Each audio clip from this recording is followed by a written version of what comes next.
Fanatic and the Fanatic app. All right, we're rolling on a Tuesday morning, middays with Marks, 97.5, the Fanatic. Good morning, everybody listening with just their ears on the radio. 97.5 FM WPEN, Burlington, Philadelphia, on the Fanatic app worldwide. You can even be under the water and listen to the Fanatic app. It's so powerful. Make sure you download it wherever you get your apps. And on YouTube, subscribe to 97.5 The Fanatic on YouTube. Watch along live. Get involved in the chat with our YouTube chatters. Good morning to everybody watching live on YouTube. But, of course, you can go back and watch The Fanatic whenever on YouTube. It's on demand as we say good morning to Ray Dunn. Hi, Raymond. Good morning, Johnny. How are you? I'm not okay, and I say good morning to Sean Brace. Hi, Sean. Hello. I almost T-boned Ray this morning in the parking lot. Oh, wow. True or false? True. Very true. It's a filled up parking lot on what, Tuesdays and Wednesdays? So I'm coming from the Belmont Avenue entrance, and I'm coming down the back by like where the woods are. Ray came up one of the main aisles, and he punched it to get into a spot that's like back against the woods. When I say I almost T-boned him, I almost T-boned him. I had to jam on the brakes, so my bag went flying on the floor. Oh, that's never a good thing. So are you saying Ray was too aggressive for parking lot driving? No, I think he made a decision. I'm going into the spot because gotcha. I mean he wouldn't have been at fault, and I don't know who would have been at fault. There's no stop that. signs or anything. Right. No right of way there. Nobody has any idea who exactly is in the right or the wrong. And I couldn't see him coming because the cars were all the way. There were no more parking spots one way, so you had to park the other way. So I couldn't see him. So anyway, that's how my morning here started. I will say I had the thought of, man, I really hope I don't know who was driving that. And it turned out John came in. No, hey, I knew T-boned you. You know when he looked like, oh man, that was almost an accident, and he didn't like look and say sorry or whatever. No. And he didn't need to. We were fine. There's a lot of people that work in this building. The chances that it's the host I work with that nearly T-boned me, come on. No way. Meanwhile, I am parked illegally right now. Are you really? Oh, absolutely. Not surprised. There is zero parking. How is there a million spaces and there's nothing to park? There's parking. You just have to walk. Yeah, it's on the other side of the building. I'm over here. All right. Right, I am too. I had to walk as well. And there's levels to being illegal, right? Like I'm on the corner. All right, we'll break it down. I'm on the corner. You're on the corner. Yeah. You're not going to get towed is what you're telling me. I'm legal-ish. All right. Yeah. Well, there you go. So, 76ers last night, Jared McCain made his return to Philadelphia. Was it everything that we had hoped it would be? Oh, it was so electric. Did he get a standing ovation? Ray, you were down there last night. Might as well have, pretty much. The ovation was great for him when he came in. Knocked down the three. People were excited. So, when did he come in? Early in the first quarter? Midway in the first quarter? Yeah, it felt like midway through. You're there. Late in the first. So the great Matt Cord, will this be the last time he's announcing Jared McCain to the fans? Unless they make that finals run. Wow. Well, you're right. And Sean's still holding out hope for that. Yeah, exactly. But so he announced it and said, entering the game for Oklahoma City. Did he give a little extra? Yeah. Yeah, he gave a little dramatic pause to it, gave a nice delivery to it, and then, oh my gosh, look, it's Jared McCain. And what was get excited? So did you give a standing ovation? I gave a nice little applause. Did you stand up? No. Okay, good. Good. I would have given a standing ovation just out of spite and anger towards the 76ers. So you were probably eating or drinking or something, so you just put your fried chicken down and started clapping. Well, I had the beer in one hand. It would have been a lot to put on the ground, stand up, so I just put it in the cup holder, and I just gave a couple. So a warm ovation. And then he makes a couple of threes early in the game. What did it sound like inside the arena when he's hitting the threes? It sounded like there's a lot of direct flights from Oklahoma City to Philadelphia. There was a lot of people fired up for him knocking down that three for it being a Philadelphia home game. More than just Sixers fans, you're saying there were a lot of maybe Fugazi Thunder fans because they won, they're jumping on the bandwagon, and then also people from Oklahoma City. Yeah, SGA is a pretty popular guy around the league right now. I could tell that from last night. Just the number of people in Thunder gear. Like the Warriors, SGA when you would go to those Warriors games, it felt like it was all Steph Curry, all love. And you know what? And shout out to Jared McCain. He does have a lot of fans. Yeah. I don't know if it's the TikTok thing or he did play well last year. I don't want to discount that. But, man, you saw a lot of McCain jerseys, people hanging. He was signing autographs, of course, taking advantage of the situation. One thing I do want to say to the young man, you can't use the word nostalgia when you're only here for a year. All right? Well, he played a third of a season, right? All right, there are things that you could say you're nostalgic about, like I'm 90s, NBC, NBA, all that. Not when you play one season with a team, okay? Yeah, I'm not even going to tell you it was fun watching it last night because it wasn't. I'm not watching that.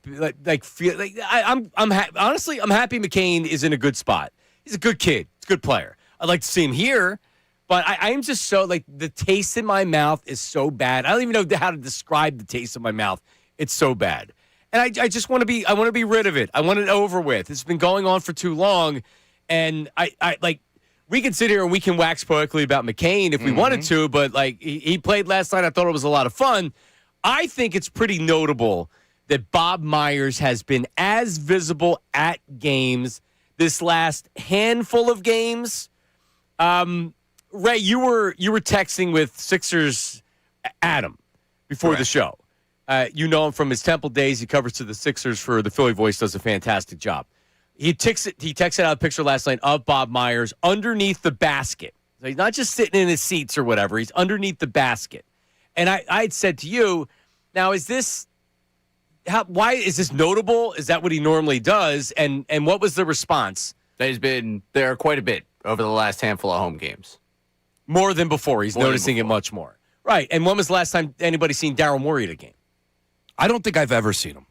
And you go to a lot of games. I honestly, I was trying to get into my head. Text him right now and say when was last time you saw Morey, especially recently? I saw Elton Brand at a few games. I just can't recall the last time I've seen Daryl Morey at a Sixers game.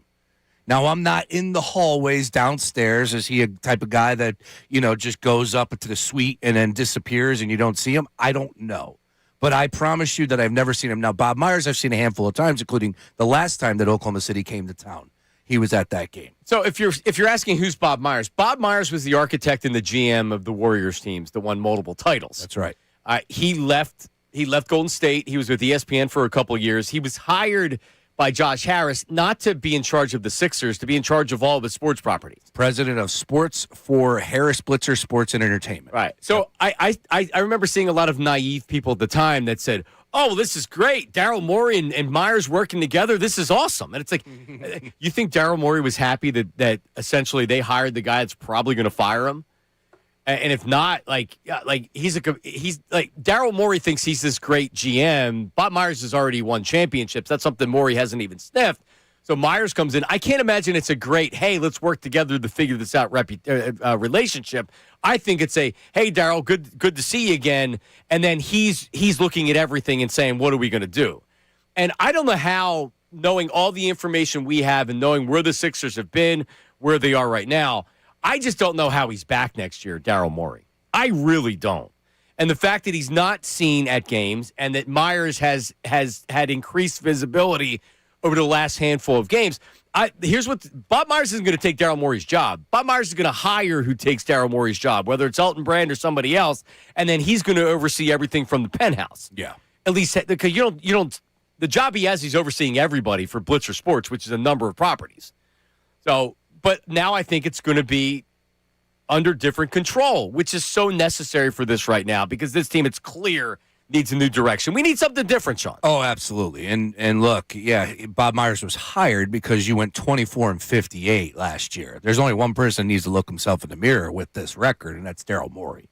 I get it. There were injuries, a lot of bad luck last year, but he's the one that decided this grand scheme, this grand plan of let's go out there and sign Paul George, Joel Embiid, and think that everything's going to work. When, come on, man, we know history and how it's going to play out. Now, it's unfortunate that Paul George was suspended and not hurt. Don't know if he would have gotten hurt if he did play the 25 games, but I digress. Now, here we are right at present day. Yeah, I'm with you, man. There will definitely be something new, and that's the best case scenario for this franchise. Last night, I commend people like Ray, the 76er fan that went down there. And I'm trying to be positive, but, man, I can't do it. This team has me so negative. Like last night, there were 19,000 people. How do you go and support this team? How do you go down there and watch this? The roster that they put out there, put VJ to the side. And he's an unbelievable star, and he's got such a bright future, and I'm so glad they drafted him. He had a great night last night, 35 points, had a career high in 3 points made. Put him to the side. It's a joke. It's a joke of a lineup. They're not even in the same stratosphere as Oklahoma City, who, oh, by the way, won their 12th game. Mm-hmm. Yes, and are the reigning champions. I understand that. But that's the competition. If you want to get the ultimate prize, you got to compete with that. And then, if you don't mind, 13 games now for the focal point. All right, coming up next. Oh, I'm furious. Because you need more than 45 seconds to do this. Thank you. Is Joel Embiid going to play again this year? I honestly, at Do this the point Sixers in time, want them to play? Does Embiid want to play? I don't think anybody knows. I don't think anybody knows either. I don't think the Sixers have any idea whether Embiid's going to play or he's not going to play. Oh, communication is great. That's awesome. That's how you get things going in the right direction when you don't talk to each other. All right, that's coming up next. Sean. Poor Sean wants to say. Sean wants Embiid to come back and them kiss and make up and everything's great, and then they play great down the stretch and they make the playoffs and they win his like that's Sean. Sean says he's got clouds in his head, the Happy Gilmore scene with the little person and the pitchers of beer and everything. That's Sean. Yep. That's Sean's head. Well, unfortunately, Misread the calculation. just a little bit. Just a little bit. So, and we'll also do this. We have McCain's threes called by Tom McCarthy last night. I guess we could have played them when we were talking about them. It would have worked out well. Sorry, Ray. But also, Embiid's responsibility right now, and what did McCain have to say about his return to Philly? Big 76er segment coming up next. And Jason Worth is going to join us at 11 o'clock to talk Phillies opening day. Middays with Marks, 97.5. What's up, guys?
On the mark, he's feeling it as he drills a three from the top. And with that, Oklahoma goes up 27-15. 6 straight by McCain. Tom McCarthy on the call right here on 97.5 The Fanatic. Or Tom McCarthy. I have McCarthy on my It's baseball season. Give me a little Tom McGinnis. Get excited. That's it. Get excited. I need to add that one to the board. That's Tom McGinnis on the call right here on 97.5 The Fanatic. Nice Are work. you kidding me? So you can't go crazy because it's not your player. Oh, man, that's irritating. There you That's go. a great one. Now, Ray, could you have given us the call? Give us the call as if you were doing the game last night. McCain for 3. Yes. The Sixers are down 12, baby. Sucks. So here's what I want. All right. Well, let's hear McCain. Give me McCain, and then I'll say what I have to say, and then Sean will go crazy. Yep. All right. Here's McCain after the game last night. I think it's always going to feel weird because it just happened so quickly, and it's been like a month or so. And so it was nice to come back, but it definitely will always feel weird coming back here, I think, and like a nostalgic feeling to come back and not live here. But hopefully that closure comes soon. But I still don't think I have the closure yet. I mean, the trade is so idiotic and it's just insane. It's insane that they traded him. And I would love to know, like, literally lie detector, did you make that trade because you had no other choice? You couldn't get rid of the money any other way. Yeah. Do you really believe that you got a high return for Jared McCain? Do you really believe that? Do you really believe it was the right time to move him as opposed to waiting to the offseason if you really needed to move him? Because I don't know. I can't believe that. Because here's the thing, Sean. Daryl Morey he's made a lot of good moves in Philadelphia. Oh, yeah. I don't think Daryl Morey's an idiot. That's idiot behavior to trade Jared McCain and think that that's a high return. Yeah. And all along, it said, like, we knew that they were going to have to move salary to get it underneath. Bob Cooney told us they could have done something else. I don't know. Yeah. I just can't imagine Daryl Morey actually thought that was a good idea to make that trade. Look, when you really break down the move itself, you had such no reason to move him. You're talking about a kid that came who's obviously just drafted number 1, so you're paying him nothing. Number 2, he had success. Number 3, he's coming off an injury. He can help you in certain areas. That was real easy to see that he can go and eat minutes for guys like VJ and Tyrese Maxey. It just made no sense across the board. And then you could add in the other chapter of this conversation, and it's you mess things up with the chemistry. And you treated this like a robotic, like, plug, take this player out and put this no, that's not how it works. Do you think that they saw that coming? It was deflating. Look what happened after the trade. Look at how they performed. And I know guys were out and things like that, but it was clear. Tyrese Maxey was crying. But even yesterday, his former teammates were talking about him. They're smiling. And and by the way, the kid can play. Yes, he can play. On top of it. And he's getting opportunities with the best team in the NBA and crunch time minutes, not just garbage time minutes, and he's making the most of it. Yeah, to your point, Tyrese Maxey, see, when Maxey made one of those threes, they cut to the bench, and Maxey couldn't even look. I know. He wanted to smile, but he's a professional. You know you can't do that. He'd also get killed. No, you're like a lot of Sixers fans right now, and this is where you're angry. I'm not. This is where I just shake my head and you kind of do the nervous laugh. Yeah. Because it's just like that guy was a Sixer. Well, that's not a nervous laugh, but that's a laugh. Yes. That's a cackle. Yeah, that is a cackle from Tom McCarthy. That's where we're at. And it's so frustrating because, like I said, there's just no reason to move a young player like that, knowing how this is going to play out. You had no idea, Daryl Morey. You had no idea, Nick Nurse, that Jared McCain wasn't going to be a good player in the years to come. Like, there's still a lot to learn about this kid, and to give up on him for absolutely nothing, and you didn't improve your team at the trade deadline, the last opportunity that you could do so to improve your roster heading into the second half of the season, it's a failure across the board. It just is. All right, so phone line, text line, 610-632-0975, 610-632-0975. And on the text line, we've been encouraging people to do this, and it's been great. We've been getting a lot of good ones in there. Is the Davis Honda text line. You can send us the voice message. So it's the same number, 610-632-0975. And then if you're on an iPhone, you hit that little plus button where you would type us a message, and a box pops up. You just hit the audio button. Hit the audio button. Immediately it starts recording, and leave us a message to what we're talking about. But we ask you leave your name, your location, and your occupation. That's right. And then leave your message. It can be 30 seconds. It can be quick. It can be what we're talking about with the Sixers. It can be what we're like, whatever, show related, nonsense or whatever. But just whenever you feel, do it. All right? And we'll play some as we go along in the show. Matter of fact, my buddy Nick McCain checked in. He said, I sent you a voice memo getting you boys ready for Mania. Nick McCain from Crossing Broad. Yeah. Well, we have a WrestleMania wrestling voice memo that maybe we can get into a little bit. It is Undertaker's birthday today. It is? Yes. I sent that in the email. You didn't see that? When's WrestleMania? I didn't see you send an email. It's at the end of April. It's the end of this month. So it's a couple weeks away. away. Yeah. It's when I start paying attention is right now. Oh, is that the tournament with the college tournament with everybody else? Dude, Undertaker's birthday. Let's go. All right. So we wait for your voice memos. We wait for your text messages. We wait for your phone calls. Sean Brace, Joel Embiid, 13 straight games he hasn't played? 13 straight. Okay. We don't know if we don't know when he's coming back. We don't know if he's coming back. We're going to the knockout game tomorrow night against the Bulls. No one should. I don't expect him to play. If they make a little bit of a run, maybe, and it's like, oh, well, now I can get back and look good and look like the MVP. I could see Embiid selfishly playing the last couple games of the season. If he doesn't play against the Bulls tomorrow night, I just expect the fans that are remaining at this point in time to start coming over to my side of things. Because right now he does have some positive fans still, believe it or not. I'm sure you do believe that. And I just don't understand because, we're doing it yet again, year after year after year. And this time it's even worse, in my opinion, because it's 13 straight games and you're rolling out with that starting lineup where you're just depending on a rookie, VJ Edgecombe, to carry this thing. And it's embarrassing. This isn't a back-to-back. This isn't a maintenance day. This is straight up, I have a sore oblique, and I'm going to disappear and not tell anybody. The vagueness continues with this franchise. Is it more on his plate than anything because of his agent? Remember, that article came out in the summertime where, I forget the author's name, and he point-blank said that if I'm not 100%, I'm not playing He's not anymore. playing, yep. So here we are. But, how is that acceptable for a franchise player who, oh, by the way, again, rubbing it in my face. I'm speaking from my point of view.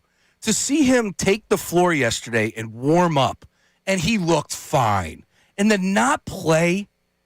Dude, what are you scared of, Isaiah Hartenstein? Are you scared? What are we doing right now, Joel? It's really maddening because we're talking about the silence, like I said, from the team perspective.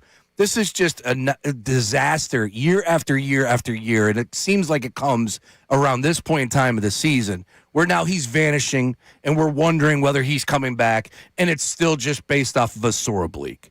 I honestly, stay out. Stay out. If this is how it's going to be, I don't want to see you come back against the Chicago Bulls. I don't want to see you for the rest of the season. Let's roll it back with Maxey, because I know he cares.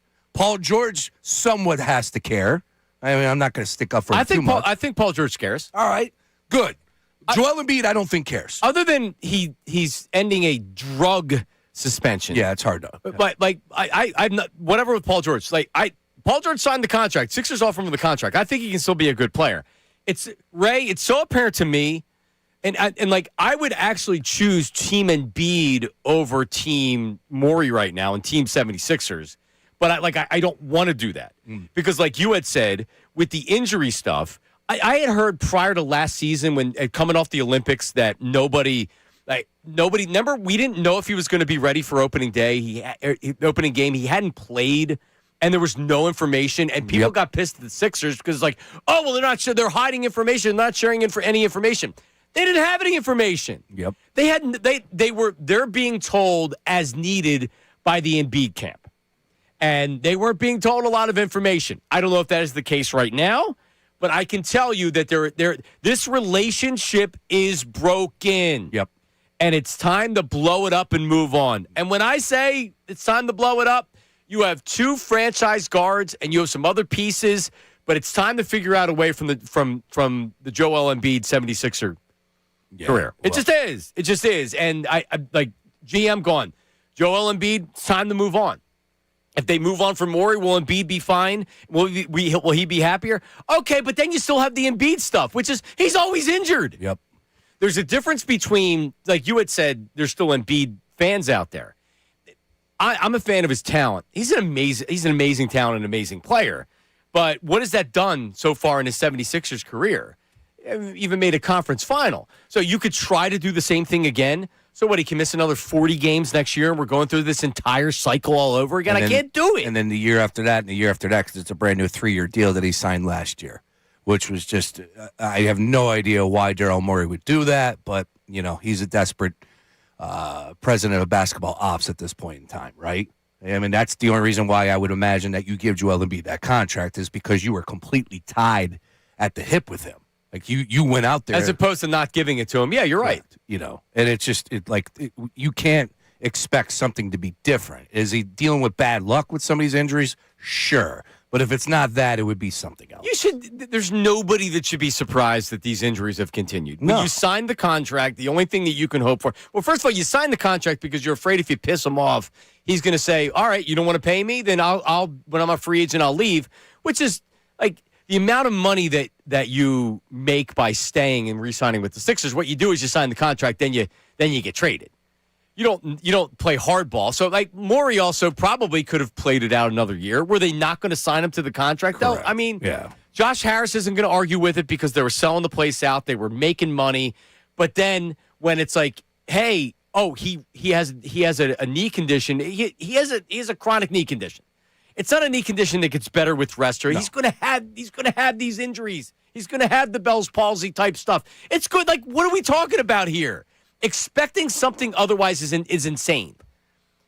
Well, blow it up. Yeah, and that's what I imagine what will happen in the offseason. But easier said than done because of the contract that Joel Embiid just signed. We have a voice message. I still think you may not get anything in return, but I still think if I'm a team like the Knicks that says, "Hey, we're a playoff team right now, and like we're not going to give up anything." Yeah, let's take Embiid. You imagine Embiid up and I wouldn't trade him to the Knicks. Do you imagine Embiid on that team? It's time to go. There is no stipulations, and I love really. Yeah, man, come on. But I'm not trading him to the Knicks. They don't think like that, though. They won't think like that. I think Bob Myers will. Good, whatever you can get, the best asking price in return. Boom. Or you try one more year. And no. Well, I don't want that, but I'm saying I'm trying to look at it from their perspective. Can't do this. Which is like the whole Hail Mary is Morey leaves, now he's happy again because maybe the issues with Morey, and you surround the team and you get him to play 55 games and he's healthy enough during the playoffs, and then you make a run in the playoffs. I know it's silly. But if you can't get anything for him in the trade market other than get off of the contract, you still do it. I mean, I would. I'm fatigued. Yeah, I'm fine where we're at. Like, it sucks. What, just playing it out? I'm good with going into another season of the Joel Embiid experience because I know what the alternative is. The alternative is two guards that you're probably going to win 40 games, 44 games. Like, right now, it's not great. Obviously, you're on pace to win 44 games again. He's been banged up. He's been hurt. Percent chance next year you make the conference finals. With or without? With keeping Joel Embiid and doing whatever else you're going to do, and you put duct tape. 15? 15? How about 1? All right. I don't know. I mean, whatever. I mean, it's astronomically bigger than without Joel Embiid.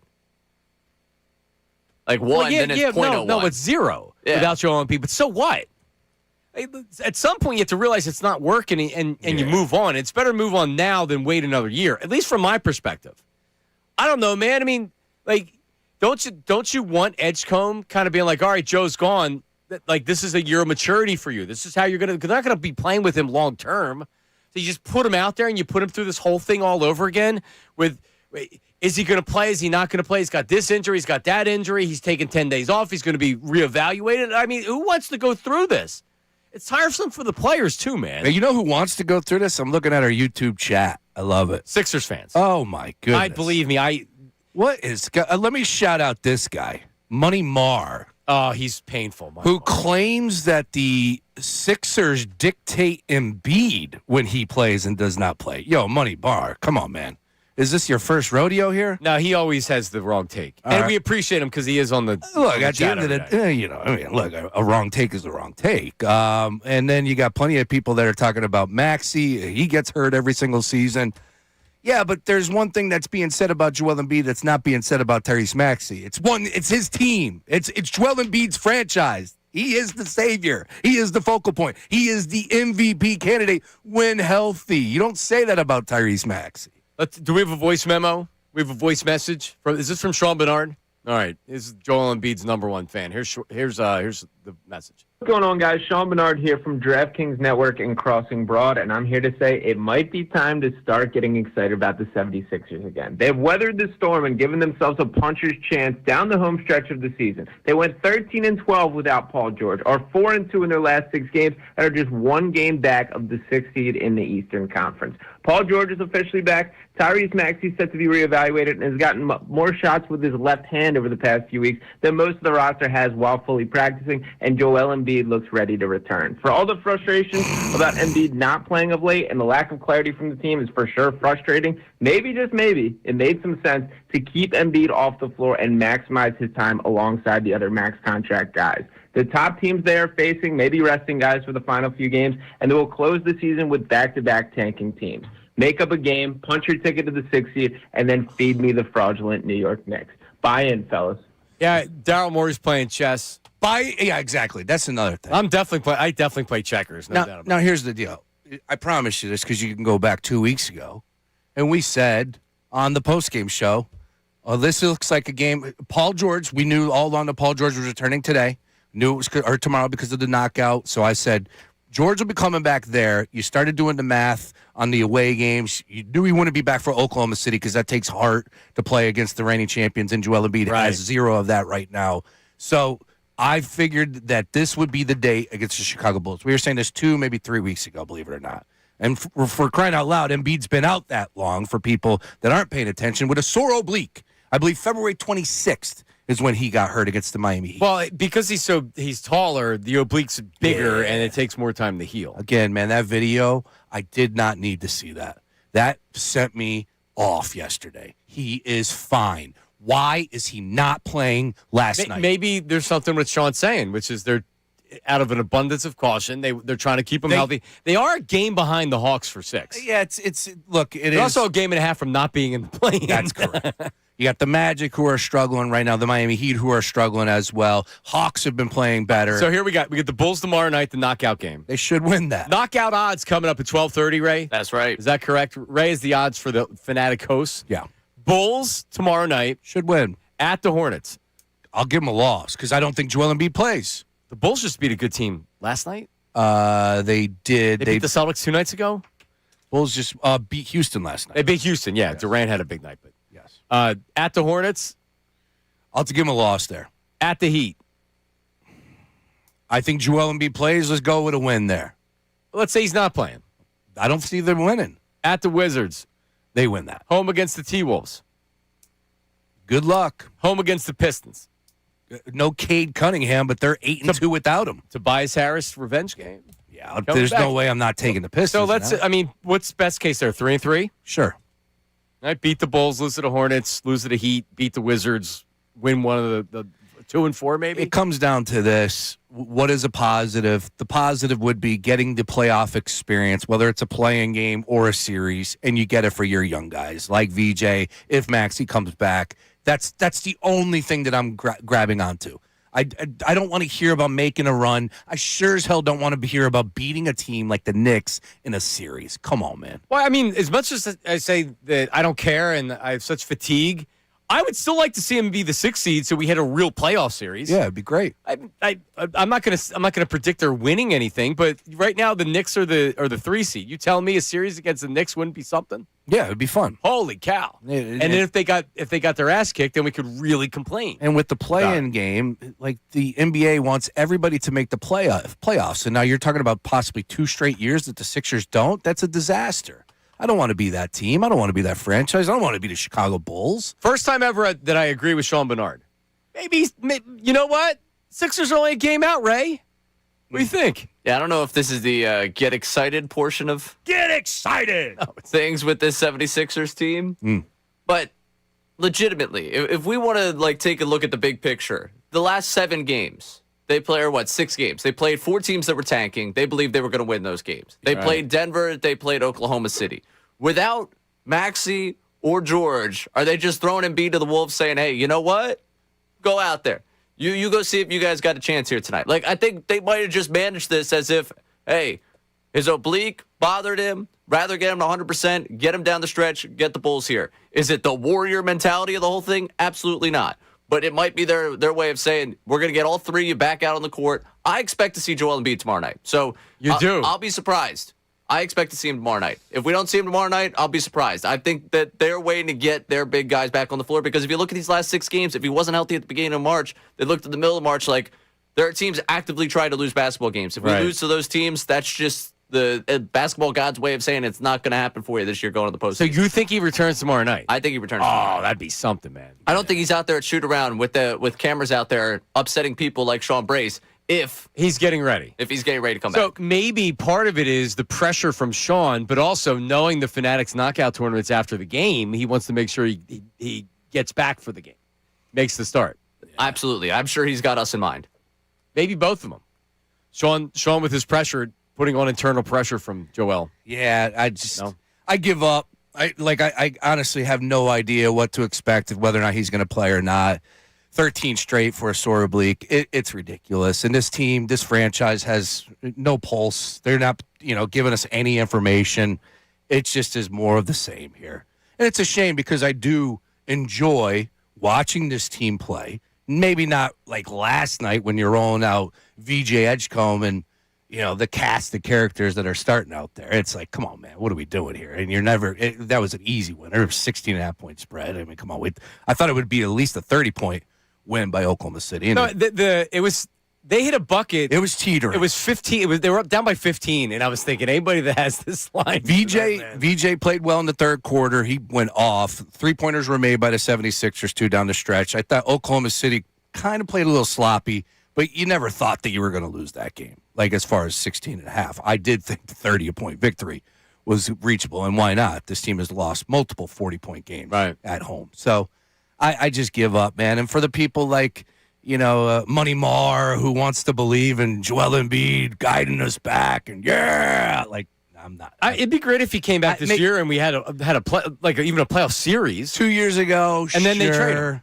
3 years ago, absolutely, I'm with you, die hard. Let's go, Joel Embiid. Not in 2026. All right, phone calls coming up next. 610-632-0975. Text line and the voice text also on the Davis Honda text line. 610-632-0975.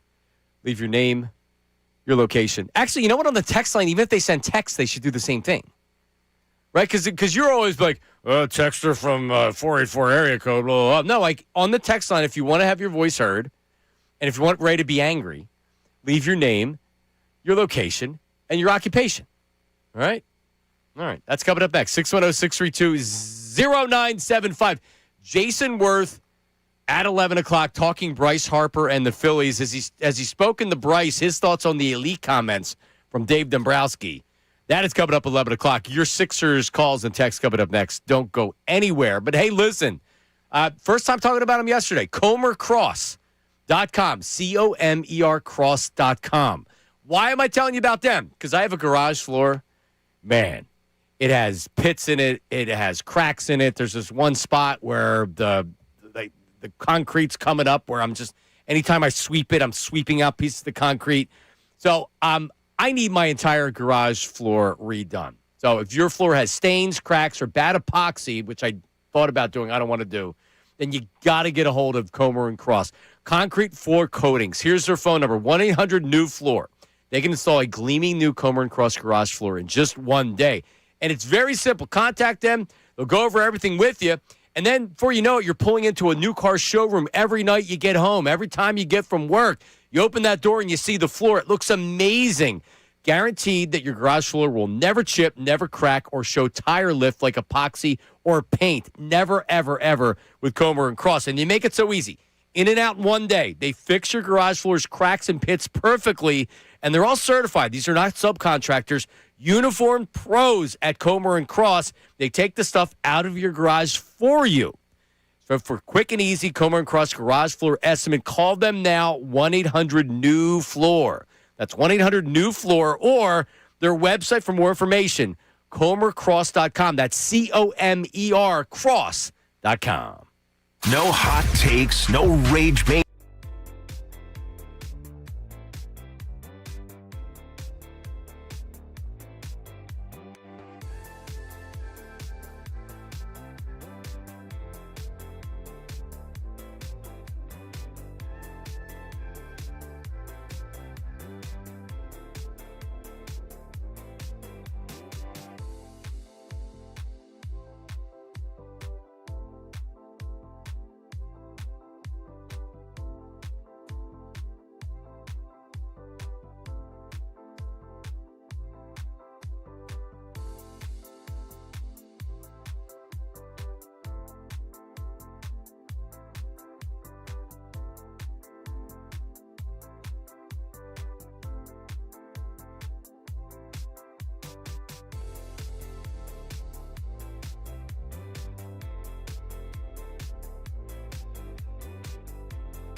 And yours truly, John Marks. Jason Worth coming up here at 11 o'clock. How about that? When's he getting on the wall? Yes, seriously, man. How many players? Let's set the number for him. I'll ask him that question. How many players from do we go 08, 09? Is that how I frame it? No, 08. 08. There's no 09. Okay. Well, there was. No. If A-Rod didn't cheat, they win that World So Series. you're talking about for both. Well, I mean, he was a part of the run. Yeah, I know, yeah. 08, yeah, you're right. So 08, how many players from the 08 run or championship team will make the wall? I mean, some guys might be in their 70s by the time they get it, right? Because, I mean, are you doing one a year? Are you doing two a year? I mean, who shouldn't make it from the team? First of all, who made it from the team? I feel like we have to get to the Sixers here. Does Matt Stairs need to make it? Can we do this post-Worth? Yes, Matt Stairs should make it, right? Oh. Whoa! I mean, listen, I'm not trying to. Juan Samuel was one of my favorite Phillies growing up. I believe he's on the Wall of Fame. Sammy had a couple of good seasons. Yeah. Matt Stairs had hit one of the biggest home runs in franchise history. Heard that. All right, but Pedro Feliz ain't making that list. Oh, wow. Pete Happy. Come on, man. Start All right, Pedro Feliz or Matt Stairs? That's what I'm saying. If we're down to these two, it's probably neither. Can't you just put everybody on there? I guess you can. We hope that they have another great run. Jason Worth deseres to be on there in front of all these guys. 100%. Jason Worth was an all-star. Jason Worth was a great player, a true five-tool guy. Mm-hmm. Stole bases, defense was excellent. Saw a ton of pitches. They missed him after they left because he was their best hitter at the plate. He saw more pitches than anybody on the team. He had the best approach to the plate. Had really good power. Drove in runs. I was always and it bothered me when I was at the game with Angry Al when he broke his thumb against the Phillies down in Washington. Wow. And they cheered it. Phillies fans cheered it. I was there. So I don't blame Jason for being pissed at Phillies fans for a little bit. He's no longer mad, though, Sean. Who do you hang out with more, Angry Al or Herb? I took a bunch of listeners down, and Angry Al was there. I went down with a bunch of... Is Angry Al coming tomorrow night? He is. Let's go. His wife figured out how to download the tickets. Oh, I love it. Yeah. All right, let's hear. So we have some voice memos. Ray, we have a positive 76er memo.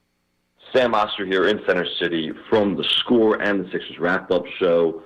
I'm usually Mr. Negative Ned about everything when it comes to the Sixers. But there's actually reason to be optimistic right now. They're 7 seed right now, only a game and a half out of the 5 seed. And guess what? Everybody's coming back. Paul George is returning from his 25-game suspension this Wednesday. They went 13-12 without him. Tyrese Maxey's coming back in the next week. We know Joel Embiid doesn't play unless he's 100% anymore. He should still be back in the next week. Kelly Oubre is going to come back. This team, after all the negativity surrounding them, they could completely avoid the play-in and actually be a 5 seed and have a real chance of winning a first-round series. Oh, my. So as much negativity as there is, let's get excited about the Sixers. All right. That's what I was up against last night. Do you feel good about that message? No. I know it's weird. I feel better about it than you. But I just, big picture, what do we do? So you can maybe win a first-round series? That's where I have the problem. Okay, great. They can maybe win a first-round series this year. Who cares? Yeah. That's where we are right now. We have the payroll. We have the players we have, the payroll we have. We have Joel Embiid, and we're like, maybe they can be a real seed, and maybe they can win and by the way, they would be facing the Cavs, and I'll take the Cavs over the Sixers in a series. Yeah. But still, I'm okay with making the play. I want them to make the playoffs. I'm not advocating anything else. But let's have a limit to how happy we are. I don't know what team I'm taking the Sixers over. Am I out of my mind, Ray? Because I'm not taking the Sixers over any team in a series. I'm not. There's not one team that you could tell me they're better than. No. Not one. Right now, they're trying to avoid the play-in. Yeah. I'm not even thinking series right now. I'm thinking about trying to get to the 6th seed. If they play a play-in against Orlando, who you got? Sixers.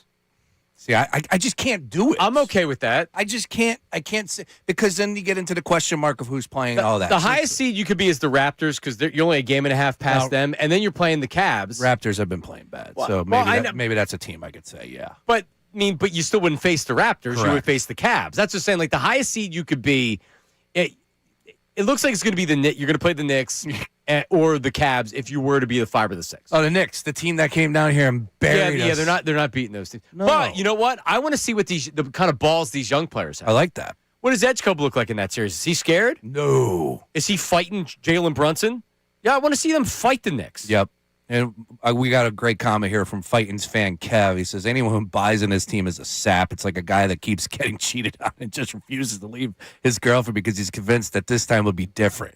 I'm hoping Sean Bernard's not like that in his personal life. Sean is a young man. That's his issue. He doesn't know any better. That is his issue. And Sam is right there with them. Both of them are young guns. And I appreciate their perspective. But at the same time, like, how could you do this again, year after year after year? So we can balance those guys with this guy. Mad Mike's calling in to talk about the Sixers. What's up, Mad Mike? Yo, how we doing today? Hey, buddy. Hey, I hope Joel Embiid never, ever, ever, ever, never, ever plays for the Sixers again. The moment his contract is done here, I will buy a Sixers jersey and root for them again. I hate Joel Embiid with a passion. He is a loser who politicked his way to an MVP, and he doesn't deserve to be here or get paid anymore. See, Mad Mike, as always, just a tad over, just a tad. If you would have stopped before that, you would have had people that said, I actually agree with Mad Mike. They should all agree with me because I'm right. No. I'm right. I am the midday messiah, all right? The midday messiah. Listen to you, Mad Mike. No.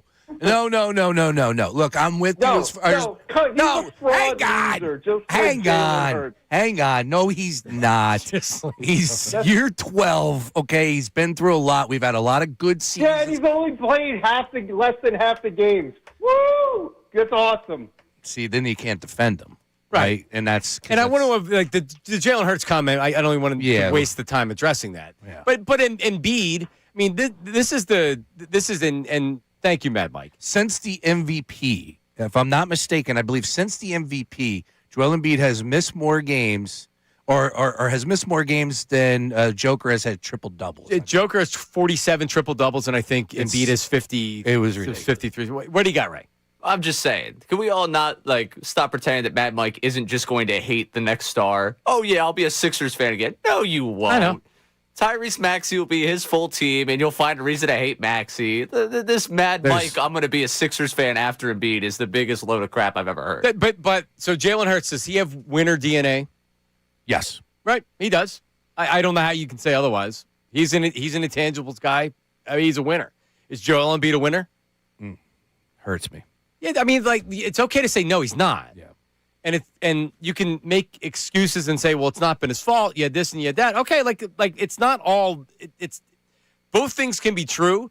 I'd say it's more than Embiid lacks the winning gene. They handed the keys over to him. He didn't play in 2 straight seasons. Like, and the injury stuff is. He could roll, and he's so good. He can roll in 10 minutes before a game, score 70 against San Antonio Spurs with Wemby. Stat real quick: games played since winning MVP, 91 for JoJo. Triple doubles recorded since Embiid won MVP by Joker, 87. 91-87. Pretty impressive. 87? 87 triple doubles. It's crazy. All right, Jason Worth on the Phillies, on Dave Dombrowski's comments about Bryce Harper, on his outlook for this season. Jason Worth coming up next. Middays with Marks 97.5, The Fanatic. All right, let's talk about my hair for a second. If you're balding, bald, all stages of hair loss, ladies as well. I know that maybe there's a woman in your life, your mom, or postpartum with your wife or your girlfriend, right? Like, women experience hair loss too, except it comes from a different place. So all stages of hair loss, men and women. I got something for you. It's Morgenstern Hair, the experts in the industry. It's not a one-size-fits-all thing. It's not you're losing your hair, this is what you do. There's, like, when you're an expert when it comes to hair, you know exactly what you do. So that's why you get the consultation with the hair team over at Morgenstern Hair. And I've known these guys for 15 years now. And it's okay, here's what we would do. In fact, I had someone reach out that wanted to do the vitamin supplementation because they were experiencing hair loss. And they were told by Morgenstern Hair, that's not going to do anything for you because you need to get your health together. They had low iron, and they were never going to be able to regrow their hair because their iron was so low. So that's what I'm talking about. They look at you individually, and they say, okay, here's what we think you can do. I had a hair transplant. I've had maintenance on my hair since then. I had the Alma-Ted treatment, which is amazing. It's for shedding if you're just starting to lose your hair. Like, it may not be a transplant. It may be, depending on where you are. But that's the great thing with Morgenstern Hair is that they're with you on the journey because they know, like, listen, they're at the end of the day, you're their patient. And they want what's best for you. They're your advocate. Call them today. You can speak to the hair team that I speak about all the time. 610-831-HAIR.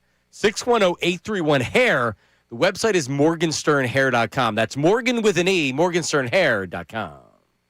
Now on 97.5 The Fanatic Sports Update. 2 days until opening day. I'm Ray Dunn with this Fanatic Sports Update. It's brought to you by Papa John's. Introducing new pan pizza from Papa John's. Order a medium one-topping pan pizza, just $11.99. We download the Papa John's app or at papajohns.com. Better ingredients, better pizza. Papa John's. Phillies 2 days away from the opener. They wrapped up spring training yesterday. They announced that Zach Wheeler is going to begin a rehab assignment this weekend. It all starts Thursday against the Rangers at Citizens Bank Park with Christopher Sanchez on the mound. We will talk to 2008 World Series champion Jason Worth coming up in the next segment.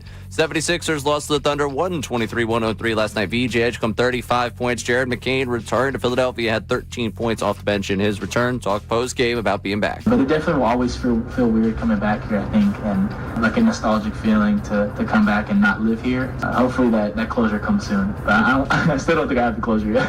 Sixers back in action tomorrow night against the Bulls. A big Flyers game tonight. One of the hottest teams in hockey returns to ice at 7 o'clock against the Columbus Blue Jackets. You can hear it right here on the Fanatic later tonight at 7. Latest on the Birds with Jeff Mosher comes up at 1 o'clock. This update's brought to you by Orderly Meds. Affordable GLP-1s. OrderlyMeds.com gives you access to semaglutide and tirzepatide, often up to 50% less. Visit OrderlyMeds.com/radio. Individual results may vary. Eligibility required. See site for details. I'm Ray Dunn, your home for the Sixers, Flyers, and Union. 97.5 The Fanatic and the Fanatic app.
What you say, what you say, what you say, what? Da, da, da, da, da, da, da. All right, we have Jason Worth coming up here in a second. So, Can I hit it one time? please.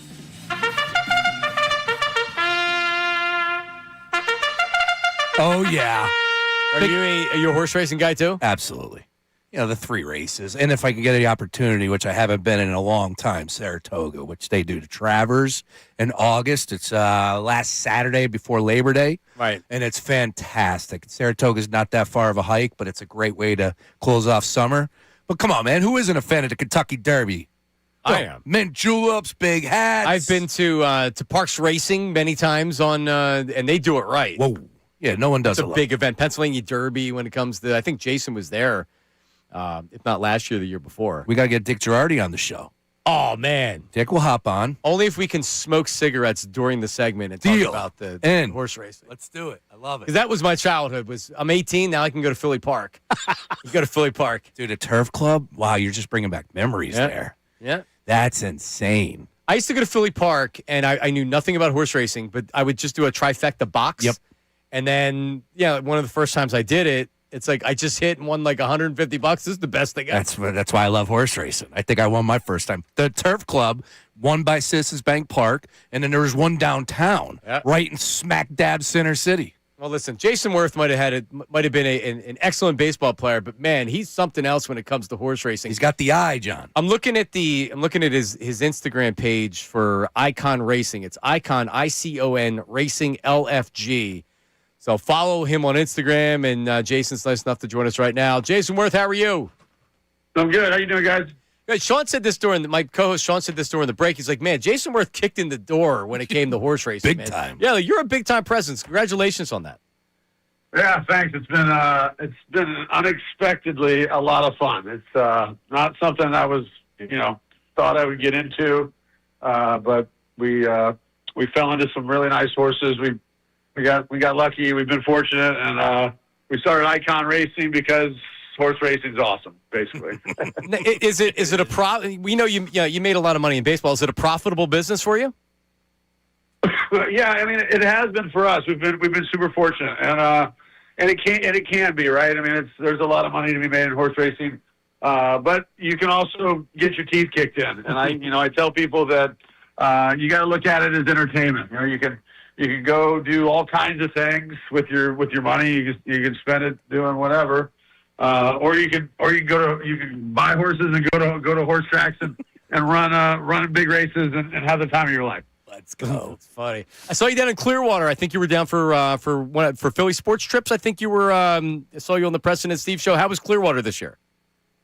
Great. Yeah, I cruised down there. I did an event with Charlie. Anytime you can do anything with Charlie Manuel, you pull the trigger on that. He's like I don't know, maybe the greatest guy in my life. I mean, I got my dad, my grandpa, my 2 boys, and Charlie Manuel. He was just instrumental in my success, and I think the world of him. So that was cool. And I ran to Chase and Cole and a few other people down there, and just had a good time. It's good. I didn't get down to the baseball field. I didn't get out to the stadium or anything, but it's always good to be around. People from Philly and Philadelphia and Clearwater and all that. Yeah, I'm sure people were yelling at you when you were down there, right? We tend to see people that we know and we just yell, "Oh, Jason Worth, what's up, man?" Hey! Yeah, we're obnoxious. We're loud. Sean went to one of the basketball games, one of the tournament games here, and the Eagles' new offensive coordinator, Sean Mannion, he doesn't know what he's getting into because people are recognizing him and yelling at him. He hasn't even coached here yet. But we're insane here. Yeah, I was actually in an Uber last night. I went and I grabbed dinner with Max Scherzer, and we were coming back in the Uber, and we were talking. We were talking smack about the Mets, and Max never played in Philly, so he was kind of running his mouth about Philly a little bit, and the Uber driver was like, "Hey, now I'm from Philly." Is that right? That's funny. Yeah, I was like, "Yeah, let's go. Tell him what's up." Wow, that's crazy. So, did Scherzer sign down there about the same time as you? Because what I remember, that was one of the best contracts ever signed by a team. because a lot of that money was deferred. And Scherzer, it's unbelievable, man. They one of the best pitchers of the era. How long did you guys play together? I think I was there 4 years with him in Washington, and I was like, he nicknamed me Grandpa. I was like the old man on the team, and I was like, dude, you're like, you're not that much younger than me. I was like, he's like the next guy in line as far as age. So we got to know each other and hang out. Now he's 41. He's playing, still playing, and I'm like, dude, you're like great grandpa now. It's like. Is it one of the most intense players you've ever played with, Jason? On the day that he pitches, yeah. I mean, him and Roy Halladay had, they did that thing on the day they pitched, like, get out of the way. It's like a bull in a china shop, whatever that saying is. They're coming through the hallway, and you got to like stand against the wall to get out of their way. But it's like the old saying goes: he's a horse for one day, and then a horse's ass for four. So yeah, they said that he's great, unbelievable talent, and just every fifth day you knew what you're going to get. It was awesome to play behind a guy like that. Same thing with Roy Halladay. I played with him when I was young with the Blue Jays, and then with the Phillies there, and two unbelievable talents have the I played with some really, really great guys, and those two are at the top of the list for sure. All right, so we're talking to Jason Worth as the Phillies they've broken camp. They're heading up here 2 days away from opening day. So let me ask you this: so when you guys won in Philly, it was early. You didn't build up to winning the World Series. You made the playoffs, lost in the first round, then you win the World Series 2008, and then from there back to the World Series. And you might have had your better teams later, but still they didn't win.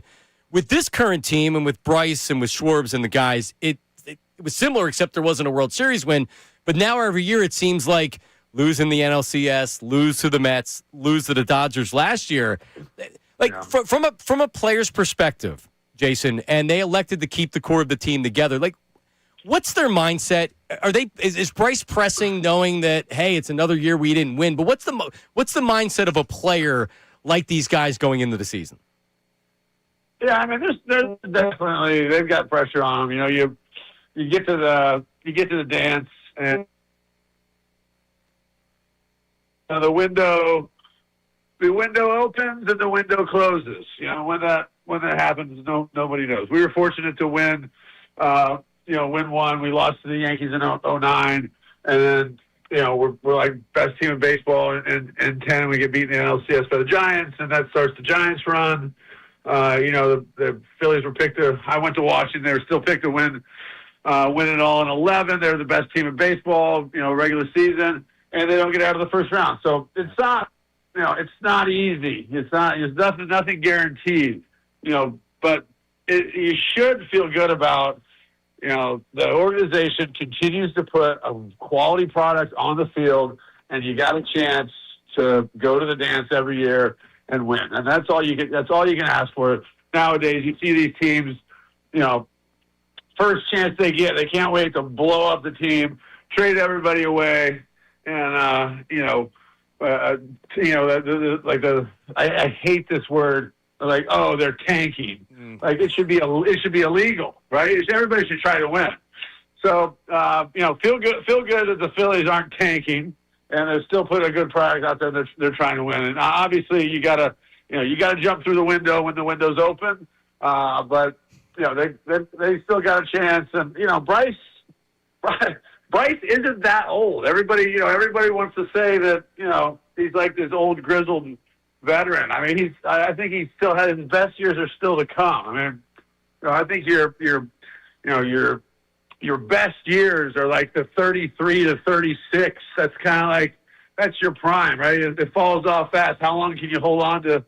How long can you beat Father Time? But you look at guys like Barry Bonds that, maybe he had some help, but his best years were, late in his 30s because you got all those looks. Your mind's so strong and so good. You feel like you're in control of the game as you get older. And Bryce is, what is he? I mean, he's not even that old. 31. 31. Yeah, 31. I signed my contract in Washington when I was 31. I was like, I felt like I was just hitting stride. So he's got a lot of good years left in him. I love this whole thing with Dombrowski running his mouth on him, trying to piss him off. Whether he was or whether he wasn't, we'll see if that's what happens. But all right, Bryce is right in his prime. So, Jason, that actually was going to be the follow-up. What was your reaction to the not elite comments? And Dave, I don't think just so you know, I don't think he did it intentionally. I think Dave likes to talk, and he was running his mouth. And but the bottom line was at the end of the press conference, Dave Dombrowski had said, "Well, I don't know if he's elite. Only Bryce knows if he's elite, right?" And Bryce didn't seem too happy about that. What was your reaction to the whole thing? Yeah, well, I mean, I wouldn't either. I mean, like it's BS. Like, you should have my back. I'm not, And Bryce also, he was playing through a pretty significant wrist injury last year, I believe, and those aren't easy. Those aren't, it's not easy to play through, wrist injuries. And when you do play through injuries, and regardless of how it goes, like, if people start, questioning you and run your mouth, you're like, dude, like, would you rather have me out there, or would you rather have me, like, just cash it in and head to the off season early? So I get it. I wouldn't have said it, but also if you're gonna piss a guy off and say something like that and try to get more out of him, maybe that's a play. I don't know that's what he's doing, but we'll see. I know Bryce has got a chip on his shoulder this year, and they haven't won. That's the thing. They haven't won, so they're all hungry. Love it. Talking to Jason Worth here, and of course, I can't wait to talk a little bit more about the Kentucky Derby and the horses you got running, including Hulkamania. But I want to talk to you about Hulk here as far as the Phillies are concerned. That's Kyle Schwarber. Jason, I obviously in the horse racing world, it's a lot of sports gambling. So here we are talking a little bit about the props of the upcoming season. Schwarber hits how many bombs last year? 56 bombs. His number this year is 41.5. How does that work as far as going into the season with those sort of expectations? If Kyle Schwarber doesn't hit 42 bombs, I would almost say it's a disappointing season, but I can't say that, right? Yeah, that's crazy. That is. It's not, there's so much that has to go right to put numbers up like that. He's been incredible. You hope you get him through healthy, and he's able to contribute in the way that he has. But an unbelievable talent, and to put him in the middle of that lineup, he creates a lot of problems for other teams. You got him and Bryce, big lefty bats. It's kind of like the teams that I played on with Chase and Ryan. And then we had Raul Ibanez there too, and had three just big lefty bats. Those guys are they create so much havoc for managers on the other side and other teams. And a guy like Schwarber is, I remember, like, the cool thing about Kyle, I remember, was like that year is it was early on, and he was hurt all year, and then he didn't play, and then he got healthy, and he really hadn't had any at bats and did nothing. They dropped him into the lineup in the playoffs, and he went nuts, which was insane, because it's not that easy just to go from not playing and then playing in the postseason and performing. It's just not that easy. It just doesn't happen like that. So that showed me that like tipped me off early on that this guy's special, and just generational talent, and what he's doing year in, year out is just incredible. Jason Worth, we're talking to his website, iconracing.com. Sean's going to talk about the horse racing coming up in a second. But I just had this one question, because, like, after however many years, if you haven't gotten winning or you're taking a step backwards, the ownership, the GM will look to maybe shake things up with a trade. Phillies won 96 games last year. I think a lot of fans, because of the way the offense was again in the postseason, wanted a little bit of a shakeup here, but we really didn't get it. Garcia and Crawford are going to be starting in the outfield. You think the Phillies did the right thing by keeping the core and trying to run it back again this year, or sometimes you need a little bit of a shakeup to change the chemistry? No, you got to be careful, man. I mean, if you got a winning formula, you won 96 games, you went to the postseason. The clubhouse is important, chemistry is important. If you got a good thing going on in there, you don't want to shake it up too much. One addition in the wrong direction can mean a lot. So I think you go back on with what you got. You piece it together as the season goes on. Maybe you get opportunities to add a bat here or arm there. But nothing wrong with that philosophy for sure. All right, Jason, let's do it. I got to crank up the bugles. All right, let's go. I know you got some horses down there in Tampa getting warmed up. I'm reading a little bit Hulkamania. Kentucky Derby, Fast and Furious, first Saturday in May 2nd. What's the outlook? First of all, let me ask you, I mean, the get-up that you had, man, the fit last year with the big top hat, the lime green, come on, man, standing out. I love it. Do you already have your fit picked out, and where are we at with the horse?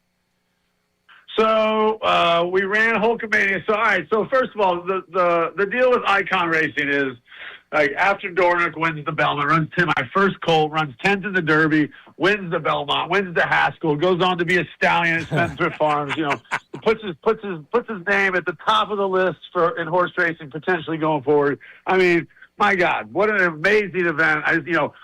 Winning a World Series in Philly 1, Parade 2, Dornock winning the Belmont 3. I mean, it was unbelievable. So on the heels of that, it's like you're not going to buy one colt and expect them to run in the Derby every year. So I was like, let's put together this Icon race. It's funny I say that, but I bought 2 colts the year after Dornock, and then Flying Mohawk, who was a turf horse, runs in the Derby last year, and that's where we had the neon green. That's our silks for my old syndicate 2A racing. But I started Icon racing after Dornock because I'm like, this sport is so great, like so incredible. I have to it's too good not to share.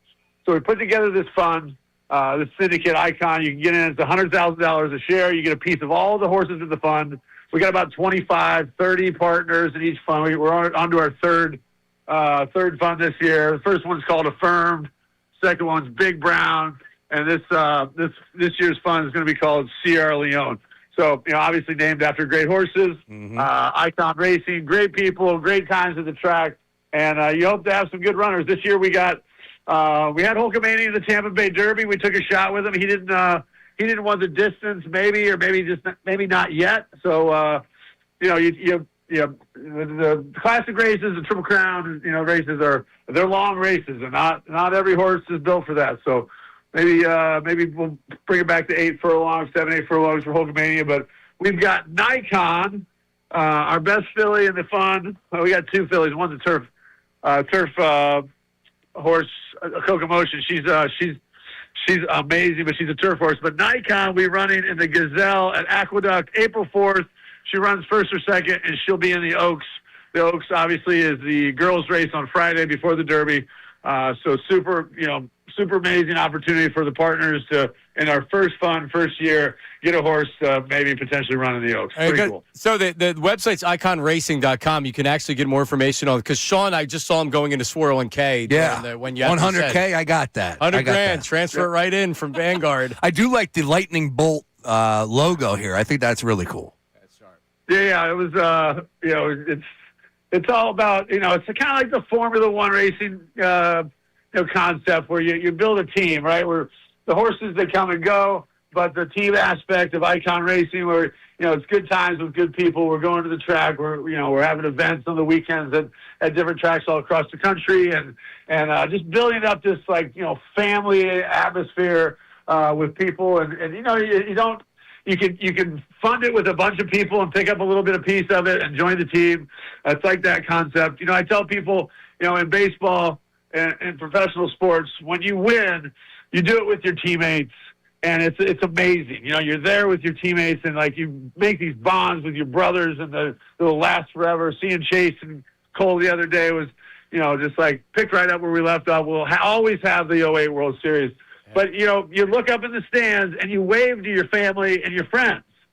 And, then maybe 15, 20 minutes later, you see them in the tunnel, and then you get a chance to wrap your arms around them. And kind of the moment's gone, from when you won. But it's still cool to be share it with them or whatever. But it's not the same as that moment with your teammates. In horse racing, when you go to the track, you go with your family, your friends, the people you want to do it, your mom, your dad, your brother, sister, kids, whatever.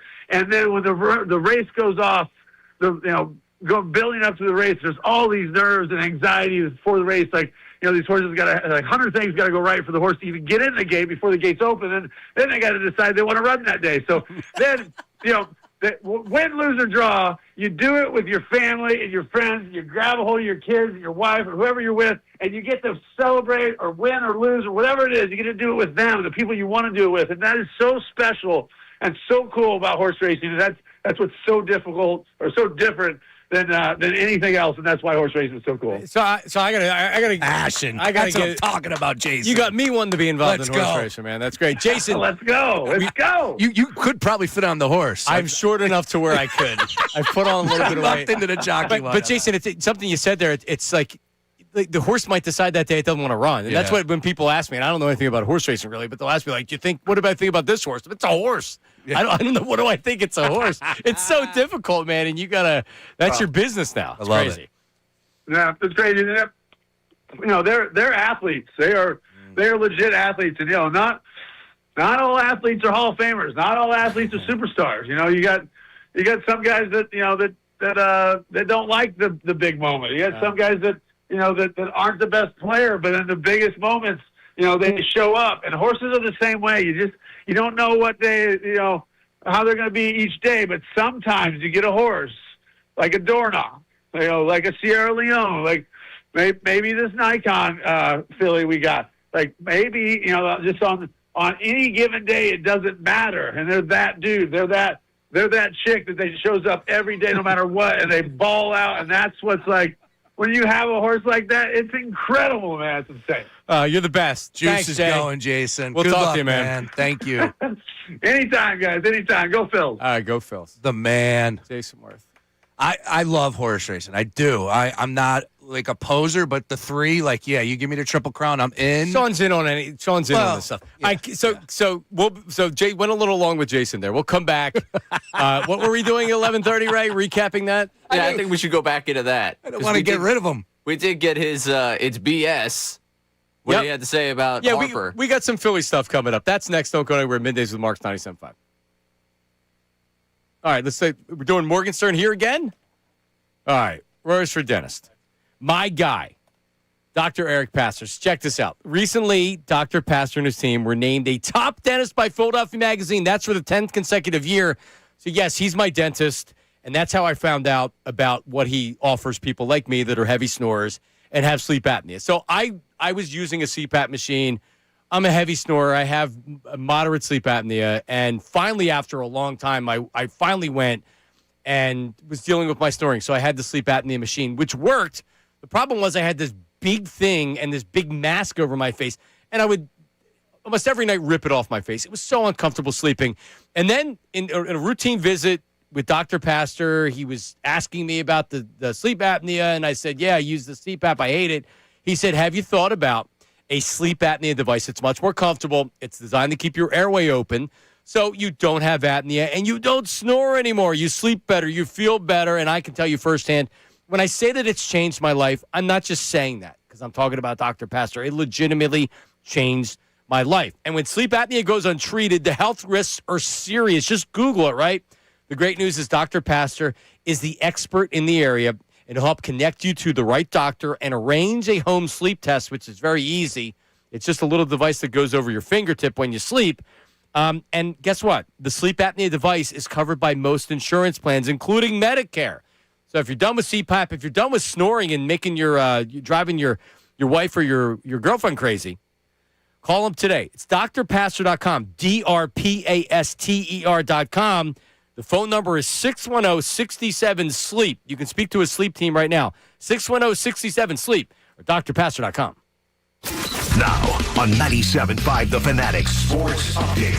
2 days until the opener. I'm Ray Dunn with this Fanatic Sports Update. And if Jason Worth doesn't get you fired up to watch some Phillies baseball, I don't know what will. We are 2 days away from opening day. Spring training wrapped up yesterday. Zach Wheeler going to begin a rehab assignment next weekend. And on Thursday, it all gets started for the Phillies against the Rangers. Christopher Sanchez taking the mound for opening day. We just spoke with Jason Worth. You'll be able to listen to that back on our website or the Fanatic app. 76ers lost to the Thunder 123-103 last night. BJ Edgecombe 35-point share. McCain 13 points in his return to Philadelphia. After the game, talking about wanting to beat the Sixers. There's like that subtle feeling of you want to prove the team wrong that traded you, but you try and just kind of put that away, and you just want to win. At the end of the day, I just wanted to win. Of course, I wanted to beat the Sixers, of course. Flyers, big game tonight for them. They're one of the hottest teams in hockey. They return to the ice at 7 o'clock against the Columbus Blue Jackets. You can listen to the game right here on the Fanatic. We have the latest on the Birds with Jeff Mosher coming up at 1 o'clock. This update is brought to you by TireRack.com. Rain or shine, drive the confidence on Becherstein Tires from Tire Rack. Becherstein Tires to deliver precision handling, dependable traction, and quiet comfort. Ship fast and free with 2 years of free road hazard protection. TireRack.com. I'm Ray Dunn, your home for the Sixers, Flyers, and the Union. 97.5 The Fanatic and the Fanatic app.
you should have my back. I'm not, and Bryce also, he was playing through a pretty significant wrist injury last year, I believe, and those aren't easy. Those aren't, it's not easy to play through, wrist injuries. And when you do play through injuries, and regardless of how it goes, like people start, questioning you and run your mouth. You're like, dude, like, would you rather have me out there, or would you rather have me just cash it in and head to the off season early? Dude, Jason Worth's the best. Yeah, he brought it. He was after it this morning. It sounded like he had an early morning where he was, got to the gym, got the juices going. I'm slowly coming out of my cobwebs, but yeah, it sounded like Worth was ready to go. He seemed, he's intense. He was when he played. Oh yeah, and you get him talking about horse racing, and I don't know if you're going to get more intensity of anybody. Crank it up. Yeah. All right. Well, there you go, Jason Worth. And I said this from the minute that Dave Dombrowski had that press conference. If Howie Roseman's asked about Lane Johnson, do you think Lane's still an elite tackle? You think he's going to come out and be like, well, only Lane knows if he can be elite, right? No, you have the guy's back. And like, man, it was just such a miscalculation. But with that being said now, Bryce got to get over it because Bryce is going to be here longer than Dave Dombrowski is. Well, it depends. Is it motivating him? Is it pushing him? Is it? I was worried that it was going to over-motivate him. Like, is there going to be a punching bag in the clubhouse where it has Dave's face on it, and Bryce comes in after hitting a home run and he's throwing lefts and rights? I love it. Put it down there in Coca-Cola Alley. Yeah. But it's like the opposite of Major League where they take the garment off of the owner after every win. Filling up on some Ghost Energy drinks. Let's do it. Jason Worth is the best. All right, we do have some Phillies bold predictions that are coming up. Ray, do we have texts or anything that we can clean up here? Because Jason ran late, but also the fact of when does it feel like that you don't blow it up, but you try something different after you win 96 games? As much as fans that watch the offense flounder in the playoffs the last couple of years, it's easier for us to be like, you can't keep doing the same thing over and over. From the Dombrowski standpoint, he's built a really good baseball team. And what exactly are you going to do? He would have traded Bohm in the right package. He tried to get Bo Bichette when he almost backdoored getting Bo Bichette. They would have traded Bohm. And Real Muto would have been gone. Real Muto would have been gone. So it's not like that they weren't interested in at least making the team better. But even with Real Muto back, I haven't complained about JT, Ray, in what feels like weeks. Yeah, I've been the only one complaining about JT, but now they're batting him in eighth, so I can shut up. Yep. But still, we just paid $45 million. There's your week.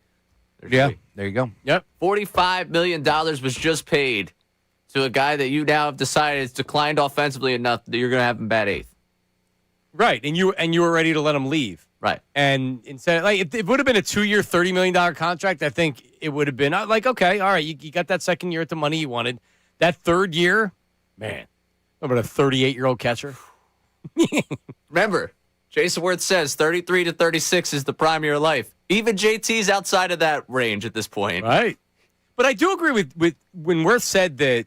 He said a lot of good. He had a lot of good gems. From a mentality standpoint, I think the player that's in his early 30s, the body hasn't started to break down yet to where you've never had a better idea what you're doing. You're a professional that's been through this before. You're a smarter baseball player. You know how to manage your body. You know how to manage the season. For Worth, who was a little bit of a late riser because he had some injuries earlier in his career, he was a big-time prospect. Mm-hmm. Phillies were able to get him for next to nothing because of those injuries. But he grew a lot later in his career. Bryce has been doing this since he was 19, so it's a lot different. The wear and tear on a Bryce Harper body is a lot different than maybe another player that's just seen his prime at 30. Oh, yeah. But with that being said, there's no reason Bryce Harper can't have a close-to-career year this year. And I'm talking about 35, 36 home runs, 110 RBIs, 120 walks. There's no reason he can't do it. Yeah, the walks is interesting. I'm definitely curious to see how that one's going to play out. I know we were joking about some numbers. I don't think he's going to reach what his goal was, let's put it that way. But if he's a little more selective, that's definitely a better thing for the Phillies. However, I want him attacking too, right? Like you saw what he was able to do in crunch time at the WBC, came through with that big home run. That's still what he possesses, those tools. There's a lot to like about Bryce Harper's upcoming season. I believe that he's going to bounce back in a big way. And look, last year was still a pretty good year. Still a pretty good season for Bryce. But I think that things are moving in the direction or pointing in the direction that we can expect some greatness this year. So we have our Phillies bold predictions coming up next segment. And Sean's bold prediction was what yesterday? Like, I'm saying Otto Kemp's going to hit more than 18 home runs. I believe he told us the season starts Thursday. Yeah. Oh, you guys. I tell No, you, it was I like feeling it in my hands. And wrong button. There you go. The Phillies are going to play 162 games this season, Ray. Because yesterday Sean said that his prediction was the Phillies are going to win the NL East. Yes. Now they're not favorites, so it's not like everybody's picking the Phillies to win the NL East. So it's not crazy for you to say that. Look, I don't know if it's bold. It's plus 180. I think it's bold. It's bold light, right? If we're drinking Bud Heavy, Bud Light, that's what that was. That was bold light. There's a fine line between that. Yes. It still will get you drunk. Fine line. Something fire on my brain. Bold light. Yeah. And again, plus 180, nice number. Now, best record in baseball is bold. Yeah, but they're not going to get that. Why not? It's not bold. It's just they were wrong. close last year. They won 96 games last year. Yeah, the Dodgers are the Dodgers. Dodgers are the Dodgers. No, I mean, I'm not telling you win. I'm not saying they win the World Series. I know. Regular season is regular season. All right, well, listen, we'll see if we do better on the bold predictions coming up I got next. them winning 93. That's not my bold prediction. That's mine, too. There you go. That's my prediction as well. How about that? Ray, you have a bold prediction ready to go? I do. That's coming up next. Also, a lot of people chiming in on our Sixers conversation. Brendan and Horsham, we'll get to you next coming up.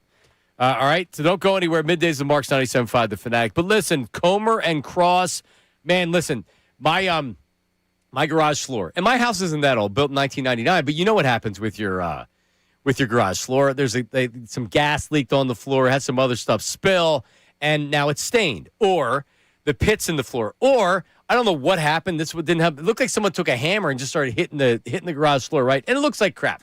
So listen, I'm getting my garage floor redone, and I'm doing it with Comr and Cross. And here is why. A lot of companies, they just coat over your existing floor, and they say, all right, see ya.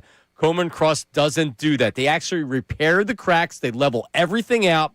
They prep the service the right way before they do anything. You know why that matters? Because I'm getting it done, and I don't want to do this again, right? And they have a full trained crew. There's no subcontractors, and they'll walk you through the whole process. And in most cases, we're talking about a one-day job. They're in and out in one day, right? The finish. Ever walk into that new car showroom, and it's just like the floor is gleaming? Bam! Comr and Cross, that's what you get. It's built to last. No chipping, no peeling. So after doing the research, Comr and Cross is who you should go with. I'm getting my garage floor redone, and I'll let you know how it turns out, and I'll post some pictures on Instagram. So if you know your garage floor has seen better days and you've been thinking about it, don't epoxy it yourself. This is worth checking out. Go to their website, comrcross.com, COMER cross.com, or call them, 1-800-NEW-FLOOR. That's 1-800-NEW-FLOOR or comrandcross.com. The Birds are making.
right, what's up?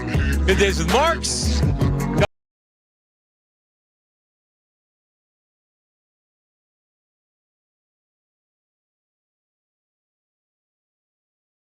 Happening tomorrow night after the 76ers game at the Xfinity Mobile Arena. Oh, yeah. And you have the odds. You will release them coming up. Also, before that, I'm trying to spice things up here. And last year, maybe people don't know this, but Ray knocked out Ricky Pitalico from the tournament. You suck. And Ricky was not happy about it. So we'll revisit that. Who the hell is Ray done? I remember your reaction when seeing the video. Yeah. It's like, what the hell? Yeah, Rick's an interesting cat. He sure is. Yeah, he is, right? Like, there are moments where, like, he comes off like, hey, man, he's a team, like, loves everybody. And then there's moments where I'm like, does he really hate Ray? Yes. Okay. Who the hell is Ray done? And think about it. You suck. He threw a hard ball. Yeah. For a living. Yes. And if there's batter got into the box that maybe he felt a certain way. There's some wires, he would admit it too. All right. By the way, first pitch, right? He's throwing out the first pitch Let's go! with one of my favorite all-time Philadelphia athletes, Larry Boa. How about that? I think that deserves a little organ. Love the organ. Let's go. Baseball season right around the corner. All right. So that's coming at news at noon, and then we'll talk some knockout stuff. All right. We got a lot to get to here. Brendan in Horsham had something on the Sixers. What's up, Brendan? How are you?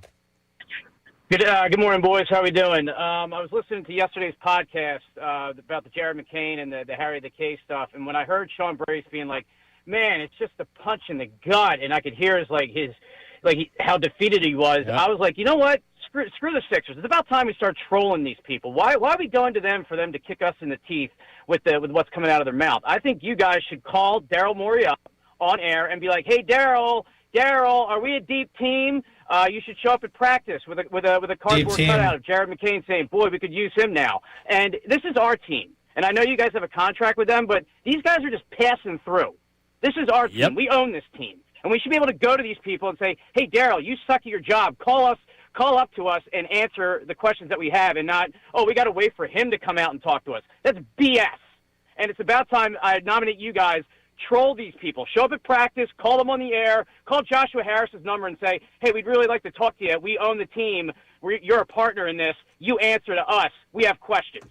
It's about time we start doing that and not wait for them. That's what I got to say. Love it, man. Yeah. Brandon, even the commitment of listening to the podcast, man. Fired we appreciate that, Brandon. Good stuff, man. Yeah, man. Yeah, I mean, Jared McCain, boy, we couldn't use him. But Daryl Morey, his first year, all he could do is pick people from Houston because that's all he knows. This man hasn't won anything, and everyone wants to nominate him like he knows like round ball, like Charles Barkley. All this guy can do is just pick out people that he knows and then get rid of people that are good because the guy doesn't know his ass from his elbow when it comes to sports. Well, I mean, Brendan, call again, please. Fired up. He's a star hunter. He's putting together teams like it's 2016. It's not. The league has changed. Look at the successful teams. It's great when you get a Wembayama, you saw last night. It's great when you get a VJ Edgecombe. Right. Yeah. Unfortunately, we can't kick down the door to Daryl Morey's office or demand that Josh Harris speak to us. But to what he's saying with everything, I don't think Daryl Morey's here after the season. I don't know if Joel Embiid's here after this season. Maybe they give it 1 year just with a new GM and they try to do some things and shake it up a little bit. I don't know if anybody's going to be willing to take on Joel Embiid's contract and give you anything in return. I don't know. But I do know this. I have no emotion anymore. You're still emotional over it. You're still You're still mad. I have no emotion. I'm indifferent. I'm like A.J. Brown during the season last year. Yeah, I'm 10. And I just want to be happy like A.J. wants. We got 10 games left in this regular season. I want to be entertained, but at the same time, like the vagueness, I don't know. It's a sore oblique. Is Joel Embiid playing? Like, it's just too much, and it can't continue to happen. Yet it does. And what it's showing me right now more than anything is that Joel Embiid doesn't care. I don't think the Sixers organization cares, right, to a point. And it's frustrating because you do have good pieces like VJ and Tyrese Maxey, who's dealing with an injury right now. But it's just not fair. I can tell you this. Nobody in the organization cares as much as the fans do. Jeffrey Lurie cares as much about his team as the fans. You agree? John Middleton cares as much as his team about the fans. The Flyers don't really have an owner. right? So it's like, But we know they're yeah, diehards. Yeah, they're diehards. They want to win. But with Joshua Harris, does he want to win? Yeah, of course he wants to win. With what club? He's got a couple clubs. Right, but does he want to do what you need to do to win? Of course. Is he willing to spend the extra money? Not if he doesn't think they're going to win. But it always bothered me with Doc Rivers and Daryl Morey as well. When you went through the process, we went through the process. You went through the process. I went through the process. I grew up a 76ers fan. They've been the one conference final since when? 1985, 2001. It's been 40. It's been 43 years since they've won a championship.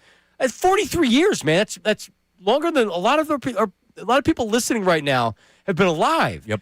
And comes with that is that now, while you may only be here for 3 or 4 years, like, don't act like that. Daryl Morey's attitude and Doc Rivers' attitude was, wasn't here then. Yeah, we know you weren't here then, but have some sympathy to the fans that were. When the team was intentionally losing games so we could get to a point where they could win. And now that's over. What if I told you that no responsibility? What if I told you that the mind frame with some of the people in the organization down there believe that they were too good too soon? What if I told you that?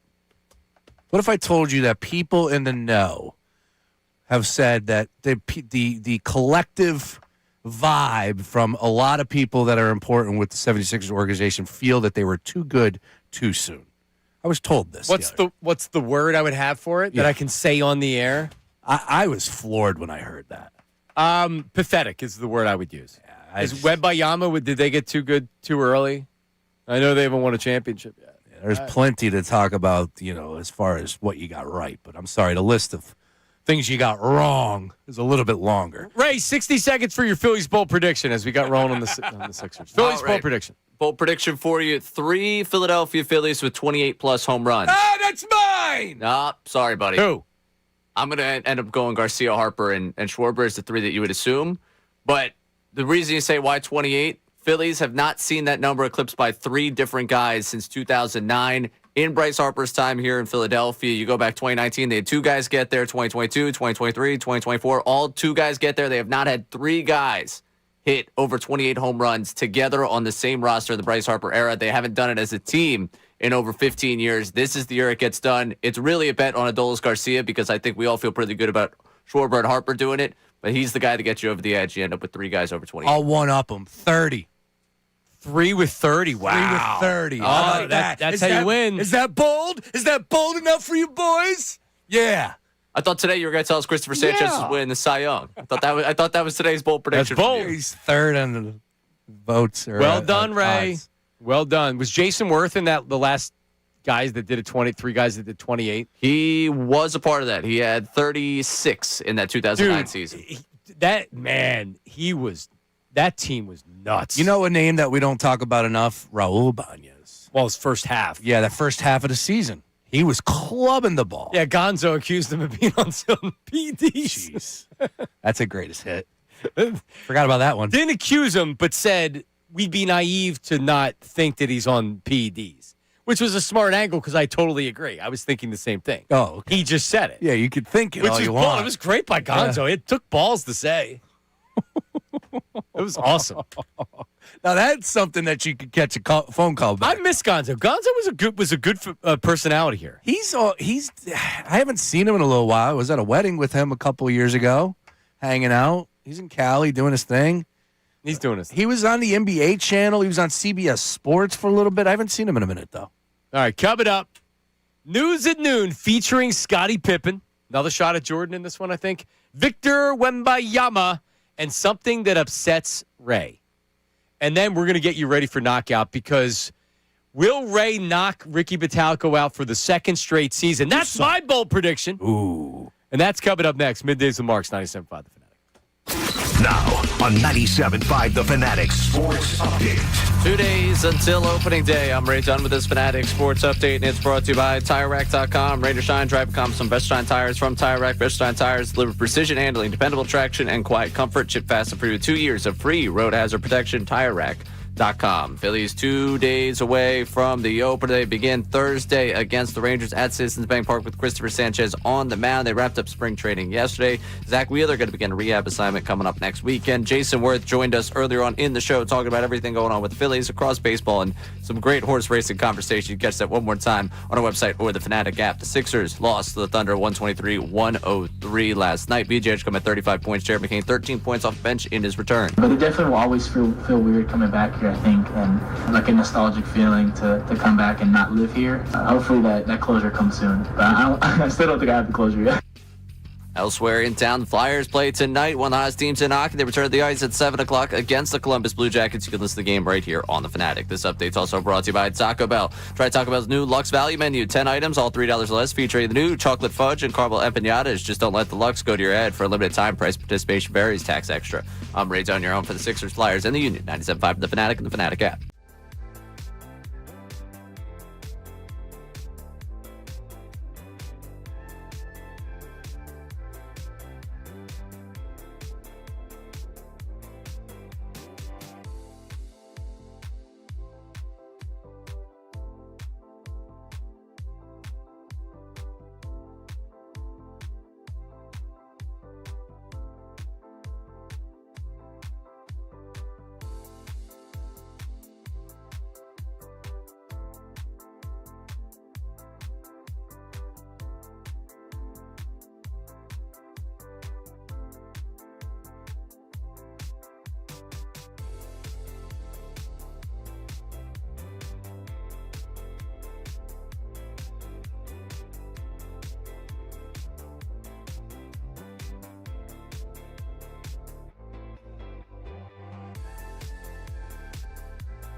For 48 months, rebates and tax credits up to $4,300 when purchasing a heating and cooling system. Learn more. Service First HVAC will be out and about for Thursday's broadcast and opening day pregame live from Maggie's Waterfront Cafe Thursday, 10 a.m. to 2 p.m. drinking Coronas. So if you're in Northeast Philly, we know we're not leading into the game, but still, get out. It's opening day. Get out, wear your Phillies gear. Sean will have some type of Chinese Phillies jersey on. Or something. I'll be representing. Probably a hoodie. It's still hoodie. Yeah, well, it's supposed to be nice, but still, rock a hoodie. It's still hoodies. All right. With a nice cold Corona in my hand. La Playa awaits. All right. Ray has the odds for the knockout tournament. And after the news at noon, we'll discuss because Ricky is in the studio with Ray right now. Ricky. You can't see how nervous Ray looks, but he looks kind of nervous. Give him the heater, Ricky. Who the hell is Ray Dunn? Because I'm going to propose that I'm proposing something that happens at the knockout tournament tomorrow night. We're going to do that after the news and noon. Copy that. Okay? Well, let's do the news and noon with Ray. It doesn't matter what comes in the world of sports. The news at noon with Ray Dunn. Bad Athlete Podcast, angry college coaches, innocuous and random topics. The news at noon with Ray Dunn. The news at noon with Ray Dunn. The news at noon with Ray Dunn. Fantastic. So good. By the way, in real time, Herb's sending me pictures from the hospital bed. Herb. Anyway, go ahead. Sorry, I was just watching Ricky's face as he listened for the first time live to that News at Noon intro. You didn't like it? Would you say you were a fan of the News at Noon intro? Remember, the mic is on in front of you. The news at noon with Ray Dunn. I mean, we could start doing Ricky parody songs. That would be fun. Ooh. Just making fun of him. Oh, no. Yeah, I'm sure that he would. Voice text 610-632-0975. Sure, he'd give us a thumbs up on that one. Suck. I had one this morning, Ray. I put it in my voice memo. It's the news at noon Ray Dunn to Michael Jackson, The Way You Make Me Feel. The news at noon with Ray Dunn. I need more. I need more. Well, I didn't figure it out past that. Gotcha. All right. It's a good start. Yeah. But for next week. We'll have it for next week's open. Yeah, no, not this week. All right. We're going to start with Scottie Pippen. And he's doing a commercial for Dr. Pibb, which is apparently a soda that is competing with Dr. Pepper. Were you guys aware of Dr. Pibb? Yes. Old school, bro. Yes. Okay. I had no idea. No idea what it was. Mr. Pibb. Mr. Pibb. Yes, Mr. Pibb. Excuse me, Mr. Pibb. Correct. Sorry, Doctor is Pepper. Mr. is the Pibb. Yeah, I used to go to like Lowe's and they would have like the soda machine that had all of that brand in there. It was like Mr. Pibb. It was. So is Dr. Pepper Coke? So is this Pepsi's answer to Dr. Pepper? It just feels like it was a cheaper brand. Sprite is Coke. Yeah. And so then they have Sierra. They tried a couple different things. Sierra Mist. They try to do the Sprite version that's sold by Pepsi. Mellow Yellow back in the day used to be the competitor. So the Coca-Cola company is bringing back the iconic spicy cherry soda brand, Mr. Pibb. How about that? There you go. I'm in. All right, let's get to Scottie 30% Pippen. more caffeine. I'm definitely in. All right, Sorry. Scottie Pippen trying to give you Mr. Pibb advertisement. Let's set the record straight about Pibb. When you think about Pibb, you think of what? Second best? Fact check 'em, Pip. When something has been considered second best for so long, we just blindly accept it as gospel. A decades-long plot built on marketing, social media. Multi-part documentaries. Pip took that personally. Yeah, I said it. Pip is a GOAT. It's Pibb. Don't correct me. Who is talking to him? I think I know who that is. Some guy? I don't know who was talking to. Was this a podcast commercial? This was a commercial. Just a commercial. No, it was running during CBS. It was running TV commercial. It was running during the March Madness. I didn't see it. I think that's Van. Is that the Van guy? How about that? That's a good pull by me. Van Lathan. There you go. That's who it was. Not Van Earl Wright. Do you remember Van Earl Wright? Not Van Morrison. Not Van Morrison. And not Van Halen. Van Earl Wright was. Do you remember when CNN used to do sports? Yes. They would have. They never competed against SportsCenter, but they kind of tried to. They were on 11:30. Van Earl Wright was one of the early CNN guys. How about that? Who are the others? Who are those other guys? God, I can't. Anyway. Wow. Your brain is nuts. I could have picked this guy out of a. He's got blonde hair, lineup cut of it two. looks like a TV guy. Yeah. Vince Cellini, was he another guy that was on Vince there? Cellini, let's go. I actually like that. Fred Hickman was an original guy Fred that did Hickman, that. who just passed away. Yeah. Yeah. I actually preferred that over SportsCenter when SportsCenter got kind of fugazi. They actually got a good dude that's doing stuff now, Coy Wire. He's a bald guy, good-looking guy. He's on CNN. He's been doing sports for him for a long time. Huh. All right, Ray. Mr. Pibb, huh?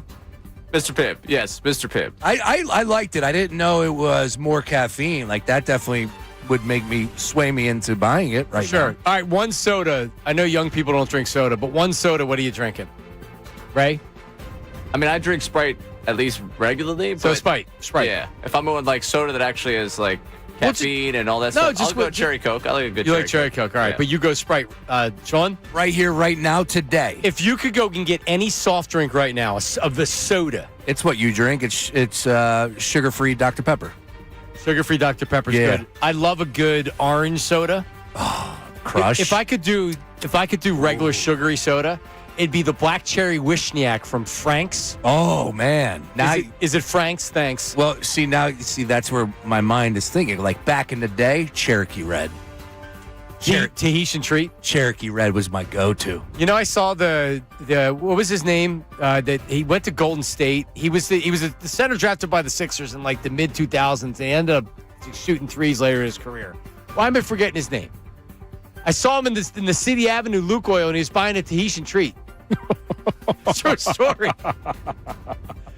I'm not familiar with the Maurice Tahitian- Spates. Oh, there you go. Mo Spates. It's a carbonated fruit punch. Okay. You don't know a Tahitian treat by A Treat? No. Oh my God. Is that That's similar living. to the Fanta brand? I would say it's similar to a black cherry soda. Okay. That's sweet. Oh, Tahitian treat, man. I love a good soda. Mo Spates got a Tahitian treat, and it was some kind of like candy bar or something. Just soda's so empty, Just though. like us. That's the issue with soda, right? Like there's Empty calories. There's just no purpose to drinking soda. There is a purpose to drinking water, but not But soda. soda also has caffeine. A Diet Coke or a Diet Pepsi, because that's what I like the Coke Zeros. Yeah. Anyway. All right, Ray. All right, second one here. Wemby asked to lay out his campaign speech for MVP. Give us 3 reasons why you should be the MVP of the NBA. My first one would be that defense is 50% of the game, and that is undervalued. So far in the MVP race, I believe I'm the most impactful player defensively in the league. Second argument would be we almost swept OKC in the season, and we dominated them 3 times with their real team and 4 times with more rotation players. And my third argument would be that offense impact is not just points. So you said that to Michael Cage yesterday, who does he's the TV analyst for the Thunder. He didn't like it, but that's all right. He's a homer for his team. I Yeah, no, understand. it was a good response to him. Yeah, look, when you talk about MVP, we know that Shea has set the bar pretty high. Luka's been bouncing up pretty strong here as well, as far as the timeline is concerned. And a lot is revolving around the fact that if these guys miss games, they are excluded from the opportunity to win this award. So Wemby is there at 22-1, Luka at 10-1, and then Shea is minus 1,000 as your favorite. Again, It's going to be tough for him to lose. correct, with only 10 games left. But Wemby is fantastic. He does so much on the floor, and he's got the Spurs with the second best record in the league, I think, at this point in time. Well, and by the way, he's embraced that rivalry, and he's not an old dude, but like he gets it. Wemby, if I'm the NBA, I just put everything in his Dude. basket. He's got the mentality. He already shook up the All-Star game. He's the Dude. reason why they competed. They said it. All right, chew on this. All right, and this can be for the text line, for the YouTube chat. If you of any sport, if you could pick one player to start your franchise with in any sport, who would it be? And think about it. Because if there's the next best quarterback that can win multiple Super Bowls, you may say him. I don't know if that quarterback's out there. Might go Shohei. It's hard to- pitching and hitting. It's hard to argue with Shohei. Ray? That's probably the number one answer. Number one answer on the board. Yeah. Ding. Wemby too? Are the top 2 non-Americans? A guy from France and a guy from Japan? Unbelievable. I don't know. But no, I love the fact that he and here's what I would say if I was OKC. All right, you won a couple of regular season games. Let's see what happens in a 7-game series. If they meet in the playoffs in a 7-game series, look out. It's going to be great television. Man. All right, Ray. Speaking of a man from Japan, to wrap up the news at noon here, I'm going to play this for you, and I'll explain to you after I play it for you why I'm playing for it. Okay. He hits Neto for a second time. That is the sound of Roki Sasaki hitting Zach Neto for a second time last night. His spring training numbers have ballooned to double-digit ERA. He has not looked good at all. They were concerned about him all offseason. And I bring this up simply because there is a chance that we're going to exist in a world where Roki Sasaki pitched 3 innings in Game 4 against the Phillies of scoreless baseball, and it will be the highlight of his Major League career and the only thing he does in his Major League career. It's a bit of an overstatement right now because there's still a chance he can correct his course and figure this all out. But to watch him struggle this spring training, to watch the offseason that they've had in terms of just what is he? Do they know what he's going to be? Is he in shape? Is he exactly going to figure out what he's going to be at a pitcher at this level? And to watch last season when they were annoyed with him They had him up early. They sent him down. He only made 2 appearances. He pitched out of the bullpen last year. They're trying to make him a starter again this year. He's in the rotation. And he's simply not figuring it out. There's a chance that he only figured it out enough to beat the Phillies, and we have to operate with the whole fine line. That'll be his contract. That'll be everything he's done. Yeah, he didn't get an out. I think he threw 29 pitches, didn't get an out. Yeah, he was all over the place. Hit batters, walk guys. Just a bit outside. That is the news at noon. Yeah. With Ray Dunn. You would hope when it comes, like, that's where if the Dodgers are going to take a hit, it starts with starting pitching, right? Like maybe Blake Snell isn't strong. He's injured to start the season. It's like that's what you're grasping onto. Like the bullpen is pretty good, though. They went out and picked up Edwin Diaz, the closer. Like that's an upgrade from last year. Their bats are the bats. They got the greatest player that we've ever seen. It's going to be tough to beat the Dodgers. Hate it. Yep. But, I mean, as you know, last year, the umpire apologized to JT. Fine line. Yeah. See that? I mean, some people are saying you give the Phillies a title because they almost beat the Dodgers. Stop. Fine line. Yeah. Dude, the fine line parade would have went crazy. When's our first Phillies series? Our good club. First Dodgers-Phillies series. May 29th, 30th, 31st. We go on the road, to L.A., and then 20th, 21st, 22nd in July, L.A. comes to Philly. That's right, because I wanted to do the full week out west. I'm only doing San Diego. Oh, only? Yeah, and Ray, he had his flight canceled, so he's going to be gone an extra day because he was taking a red eye to come back, and they canceled his flight. So poor Ray has to stay an extra hours in San Diego. I mean, I do think that's poor Ray because instead of leaving at 10:30, I have to leave at 6:15 in the morning, and I have to use a day of PTO. Oh, yeah, but still, it means you can go out the night before, as opposed to having going right on a plane. Would love to see you guys. Well, I mean, I would rather stay in San Diego. I love my job too much. I want to come back and work. How do you have PTO after taking off for weeks with Temple that's a fun one. I Let's need get your into that one. contract. Hey, speaking of flights, I got to go to the DMV after the show today and sit down for a couple hours. I wouldn't recommend that. Real ID. Oh, I wouldn't recommend that. I'm in trouble. So you know what you can do? Well, I did. You got to verify yourself. $45, and you can avoid that. How? Just Google it. I did it when I went to, because I was doing the same thing. I was ready to go wait in line, like looking for Contra tickets. Really? On a Saturday. And it was actually, I was getting my hair cut at Razor Bar in Wayne, and one of the girls said, you can avoid that. If you pay $45 and you put your name and your email address and your birth date, you can, and put your travel dates in there. Stop. Google it. That's what I did.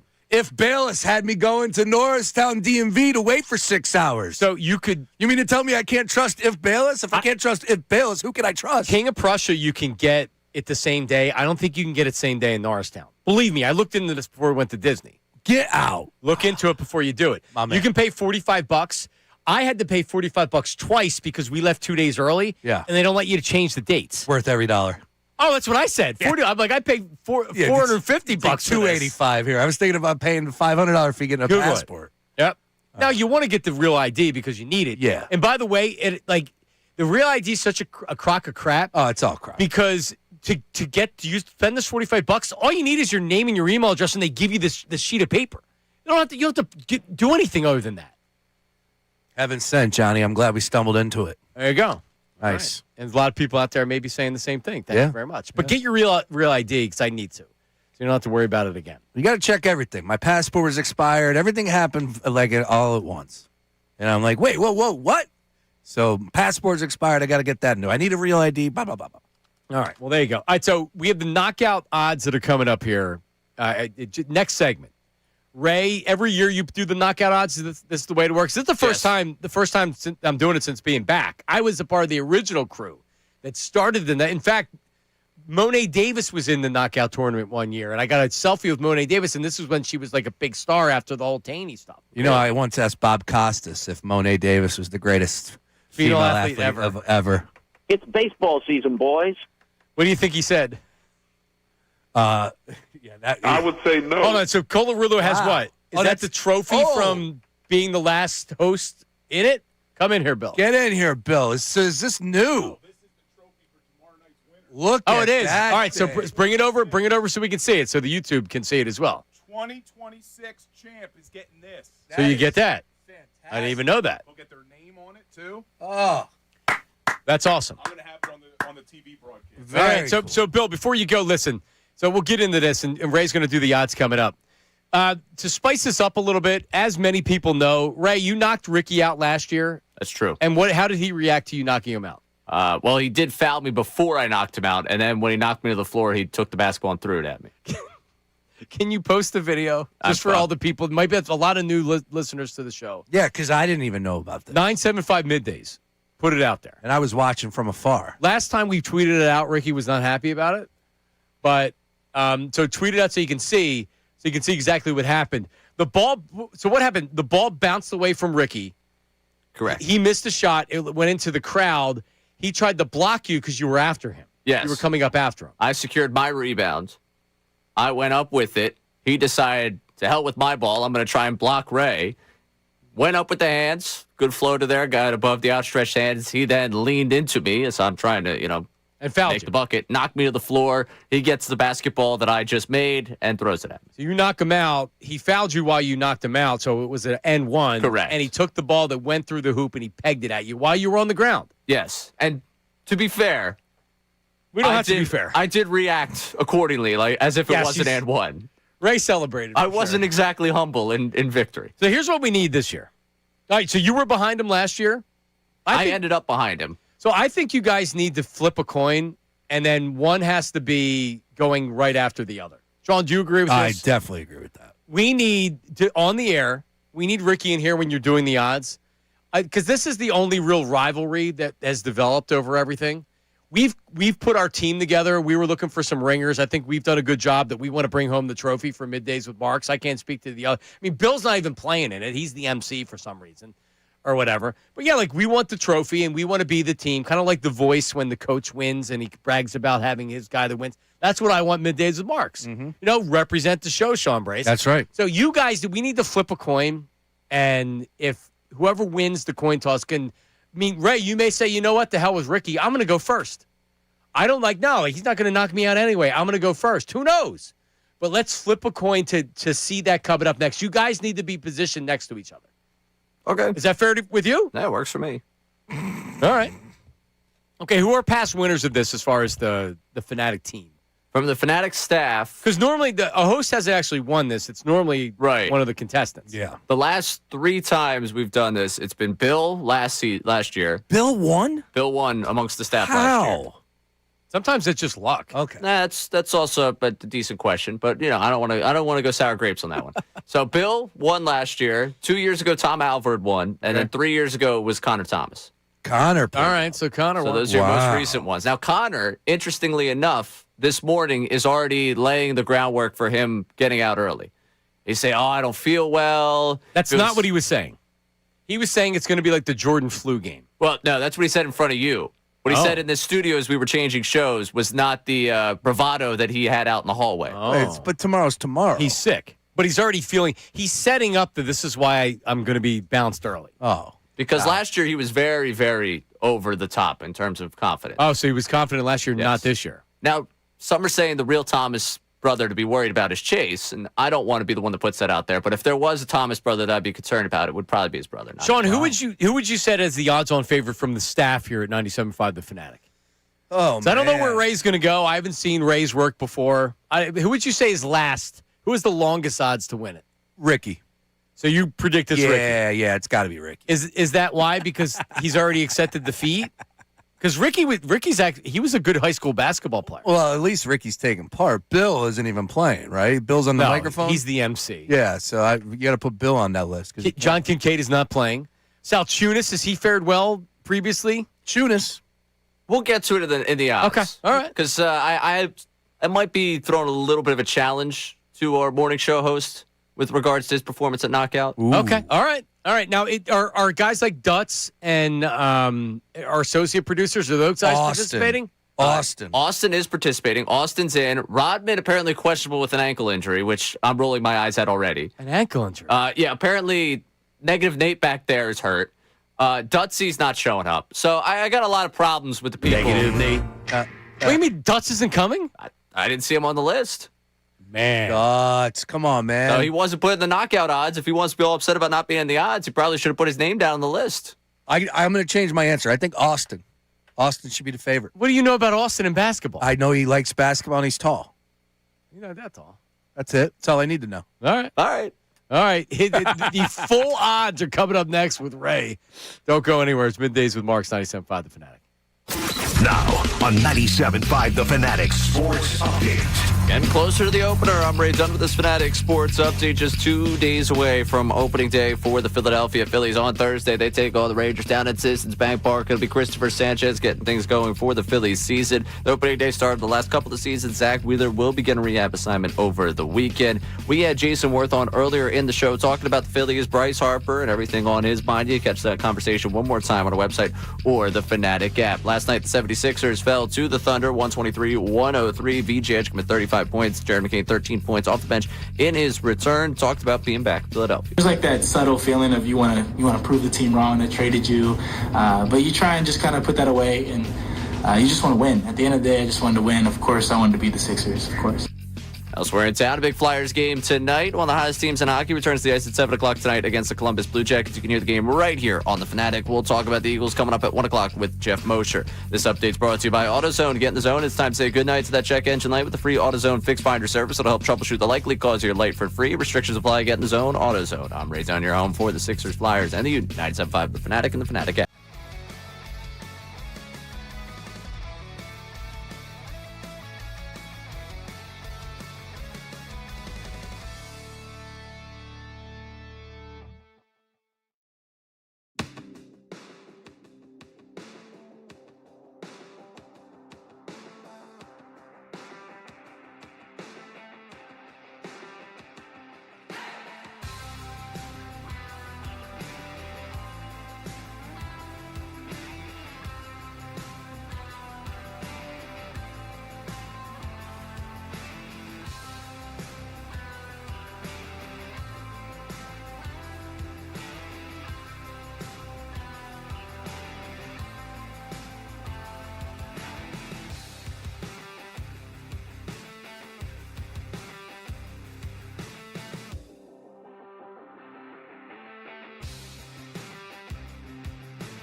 basketball. Number 1, first flow. All right, we're back. It is Middays with Marks and Sean Brace and Ray Dunn.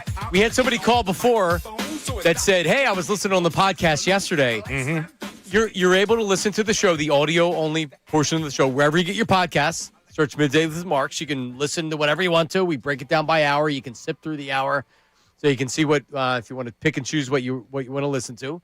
Just leave a nice 5-star review. And if you want to rip Ray or Sean or me in the review, fine. But just leave us 5 stars. Yeah, rip away. Yep. And we actually did a segment before. Were you a part of the segment? I don't believe I was. What was it called? Podcast reviews. Ooh. Yeah. But it had a great song intro.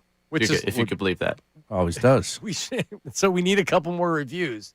What we were getting is there was one negative guy that kept redoing his. So I'm like, we're not going to keep putting the negative one from one guy out there, right? It's the only person that hates the show out there. Well, the only one that's willing to leave a review. They hate the show. So anyway, Ray, knockout is tomorrow night. It is a big thing. There's many, many, many listeners that are going to be there, both that won the tickets and the spot in the knockout tournament and other people that just are going to be down at the Sixers game. But after the game on the hardwood at the Xfinity Mobile Arena, we will play knockout. And you have the odds for who's going to win. This is just for the hosts. This is just for the hosts, yes. I'm sorry, I have not scouted out every single listener and what they've done in their basketball careers, but I have the odds for you for our entire staff, those that are participating. And if you are on staff and you're participating and you don't hear your name said here, do a better job of putting your name down on the list or reaching out to me prior to the knockout odds. That's on you.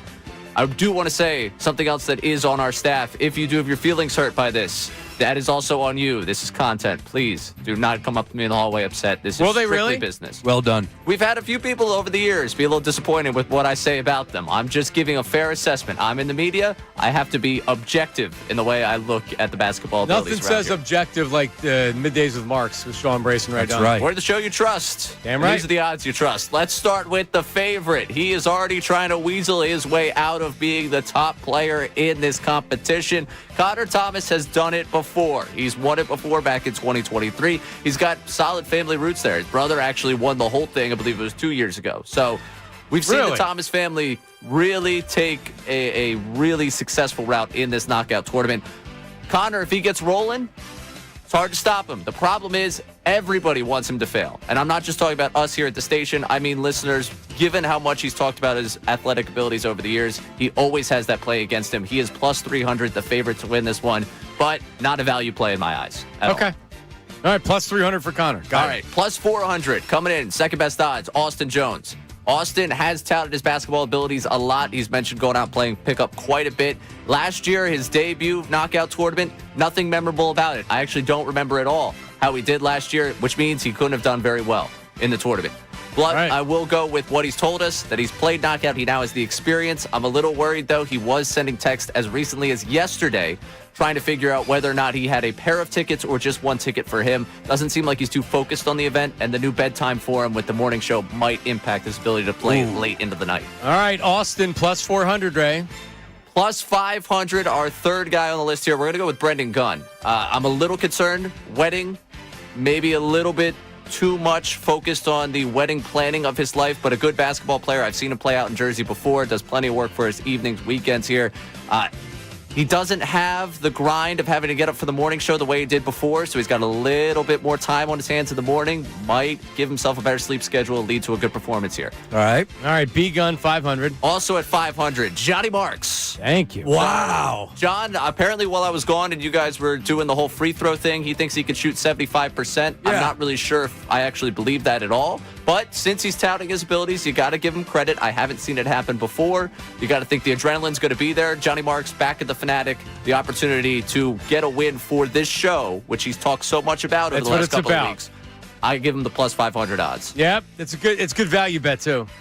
All right. Speaking of value, we're going to go down the board a little bit here. I guess. Don't worry, Sean Brace. All right. I mean, we're getting there. All right, you're going to be there. Jeez. Here we go. He's already broken the cardinal rule of this whole thing where you can't get upset about your odds. my back is up against the chair. You got me to react a little bit here. Okay. Plus 550. The next one on the odds is one Andrew Salciunas, and he has taken a dip in the odds over the last couple of years.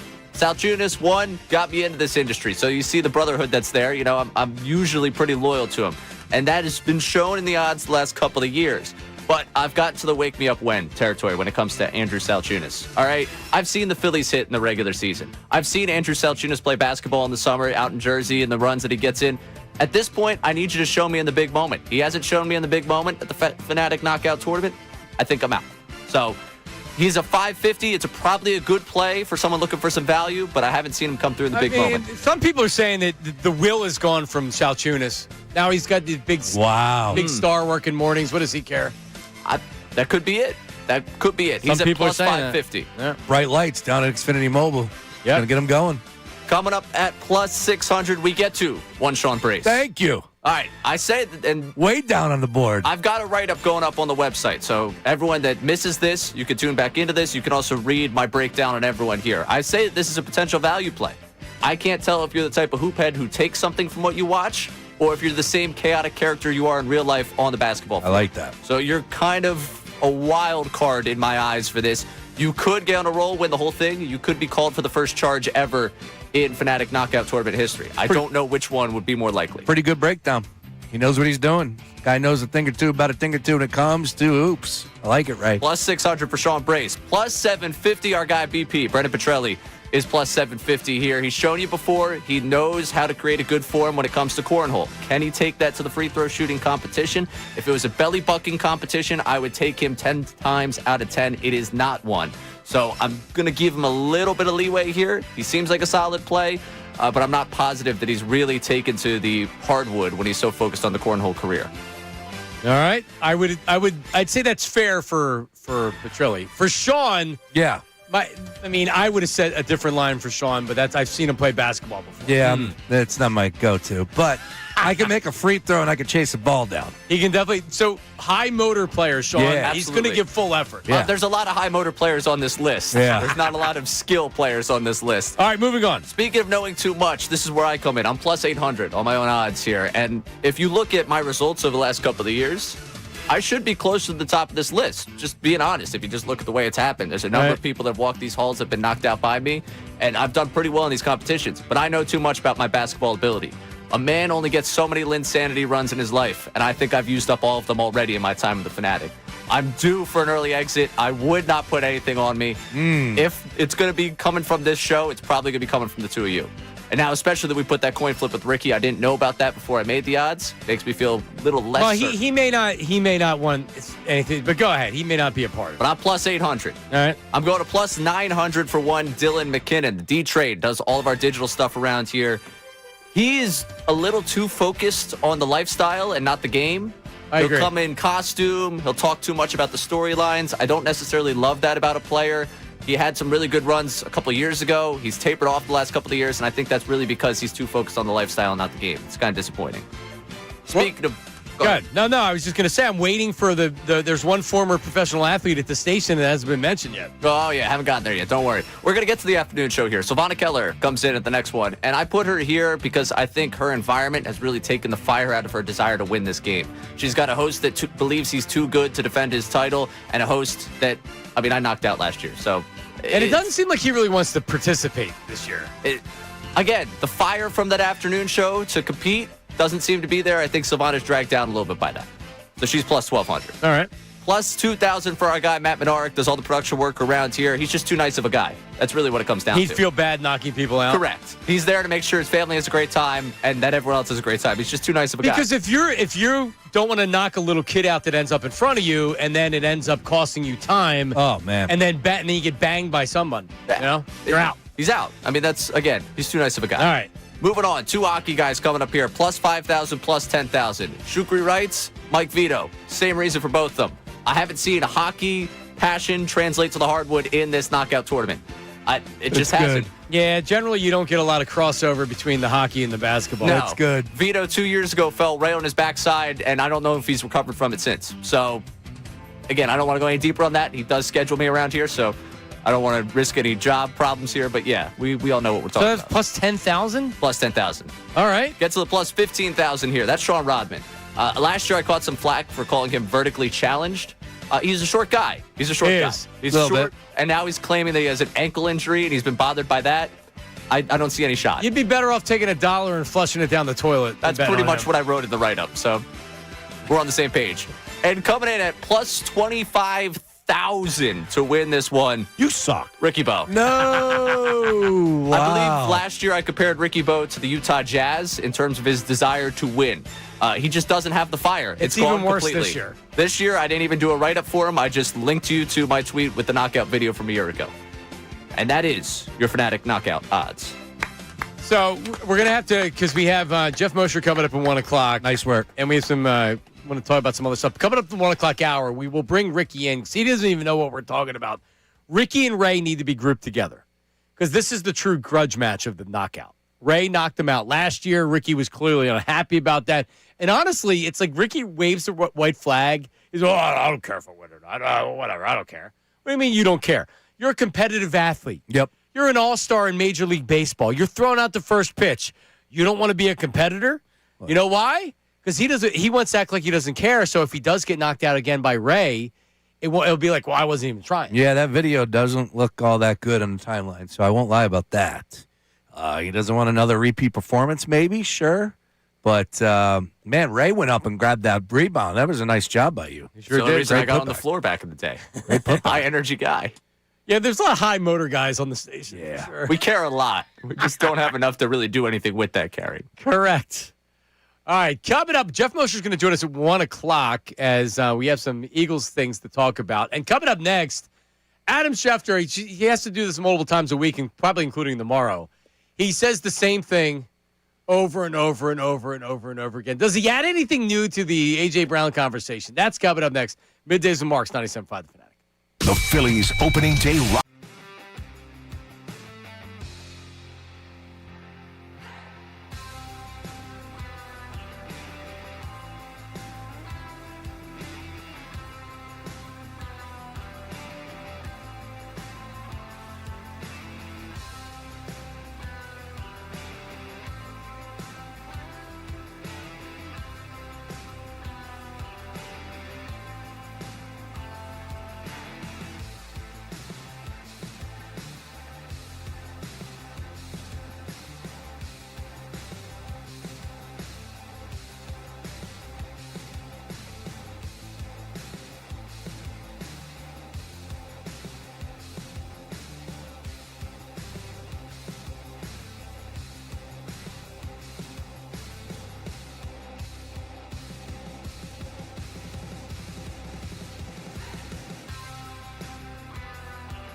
right, Jeff Mosher coming up here. Next segment.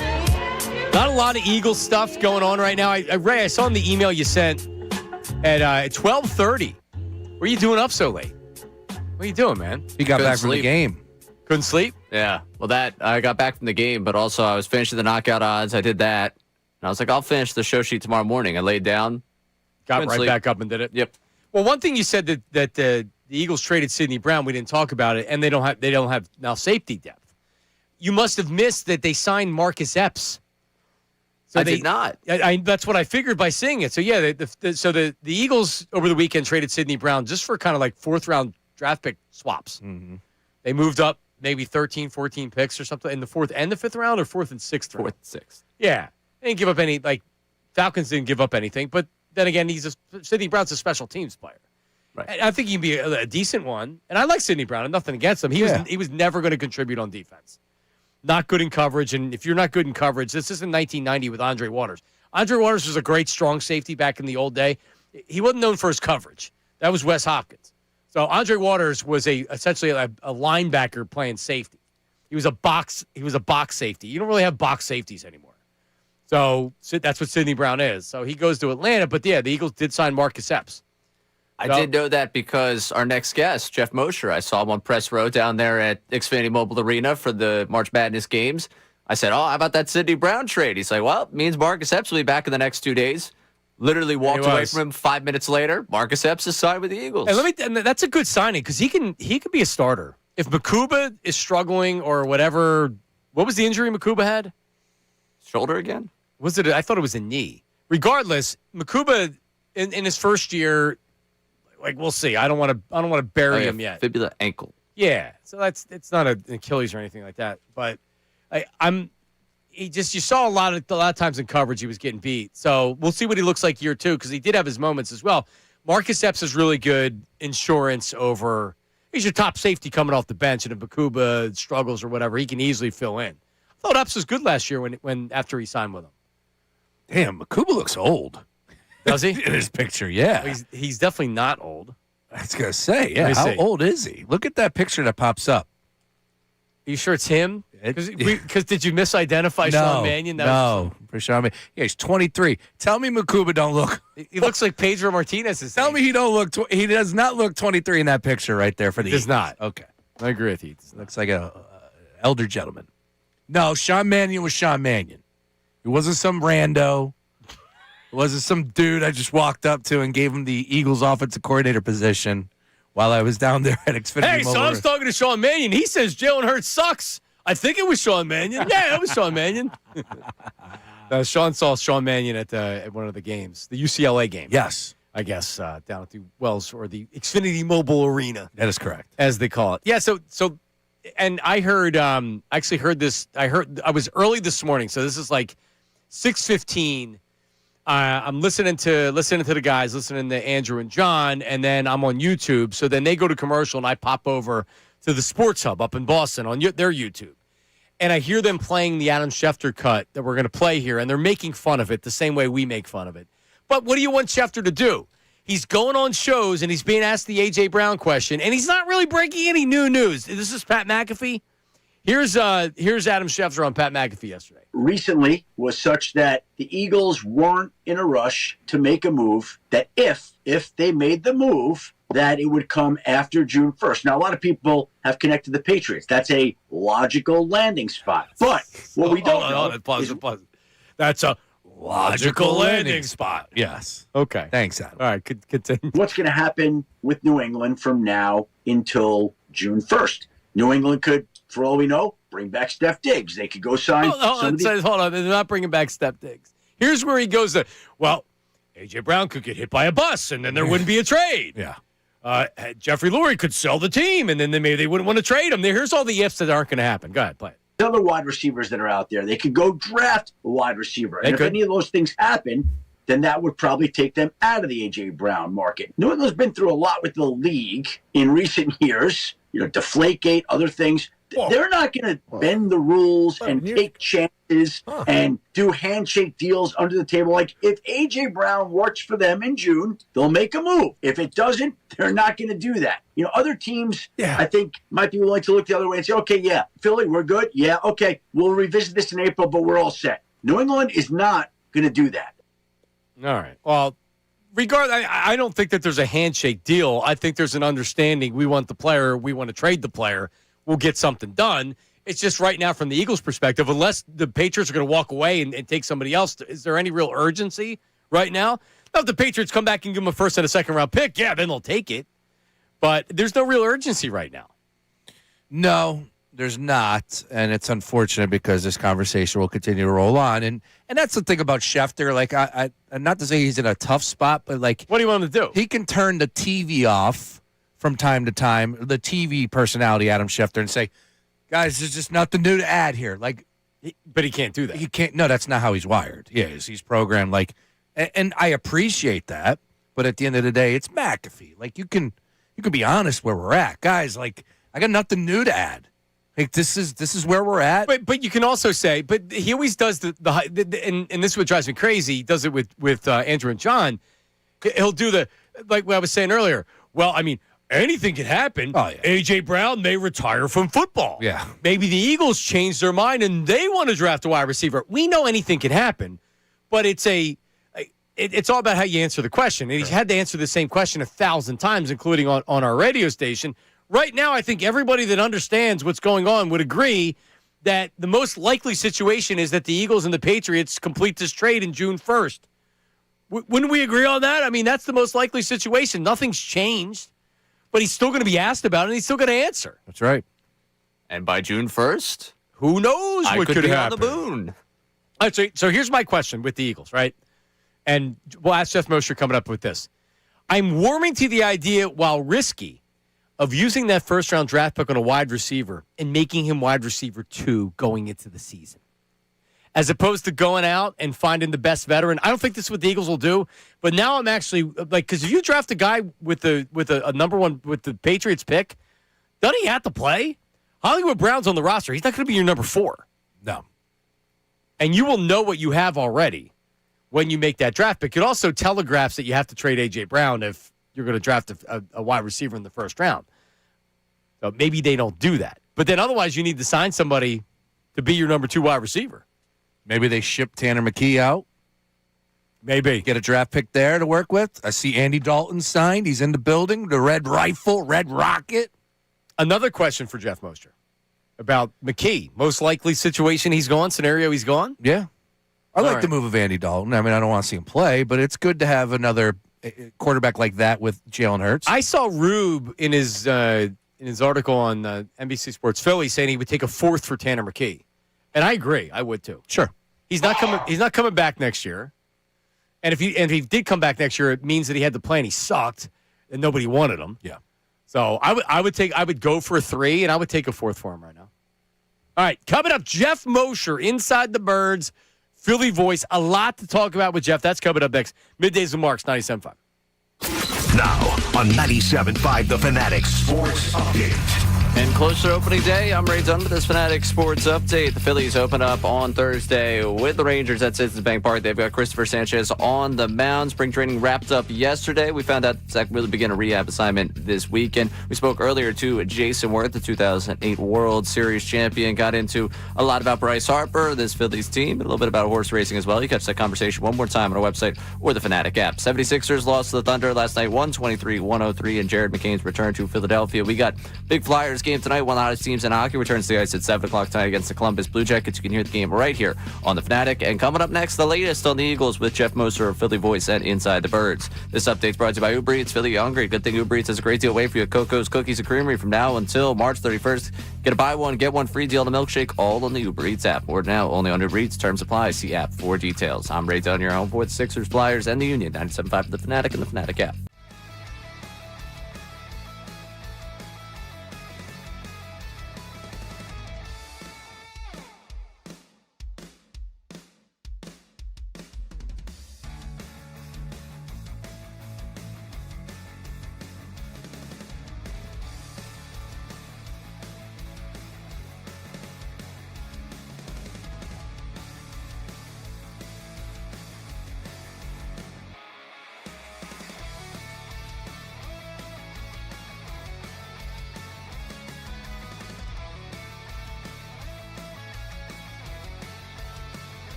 Great.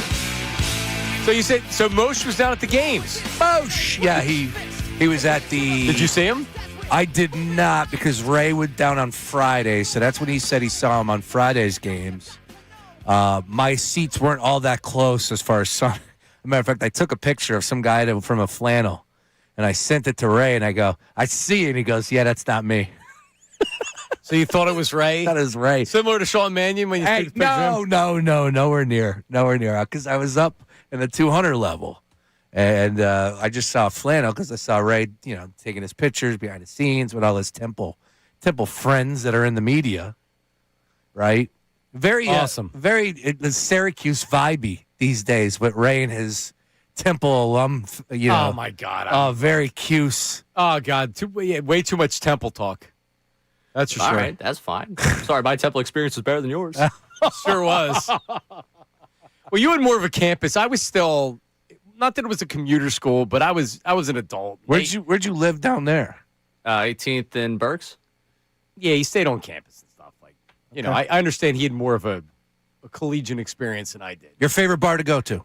On Temple's campus? Yeah. There's two of them, so you pick one or the other. Well, give me the one.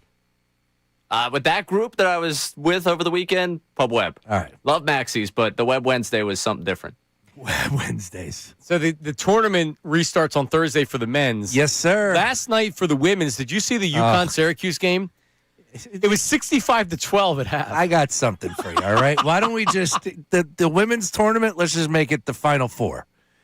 Let's just go with 4 teams and just Is that it? That's it. The women don't deserve more? With all love and respect, I mean it from the standpoint of we are seeing blowouts. So I had said this. I remember last year doing a show from Parks, and one of the scores was like 90-10 in the second half. And they're the worst players on the floor, and they still couldn't score. I think one team had like 38 unanswered. It's insane. All right. So let's just roll out 4 teams and that's it. Yeah, the women don't deserve any more, Sean. Well, no. Why don't we do a separate tournament? We just go like the Final Four. Are you guys feeling me on this, or am I? Yeah. Okay. I'm gonna shut up then. The Final Four. The rest of them can be in some crappy tournament. No, because they don't have a chance at winning. Is my point. UConn is a juggernaut. South Carolina's in a different stratosphere. Who are the other teams? Agreed. Syracuse. Syracuse had 11 points at halftime. Yeah. It wasn't them. All right. I just can't believe that there's that big of a disparity between a team like Syracuse, which is obviously a big school, true, and UConn. Well, not to discuss that, but to talk about the Eagles. Let's get his take. He is a Connecticut native. There you go. So is that why he was down there? His name is Jeff Mosher, inside the Birds, Philly voice, one of the best reporters and analysts of the Eagles that's out there. What's up, Moshe? What's up? Hey, I was working down there the weekend, all right? I didn't have any biases showing. None at all. By the way, Syracuse has basketball? Jerry McNamara is going to have to save the program. When you see guys turn down the Syracuse job to go take the Providence job, then you know something is not right with Syracuse. Hey, they got it right, though, with Jerry McNamara returning. Yeah, we'll see. The mayor of Scranton. Yeah, if Sean wasn't from Scranton, he wouldn't be saying the same thing. Jerry's a beast. Although Jerry did a good job with Siena. That's a good hire. Damn right. 2 straight seasons. But I don't know if it matters in modern college basketball. Right, look at Kentucky. Their payroll was $22 million, and they got bounced. So it's not easy, right? Man. Not easy.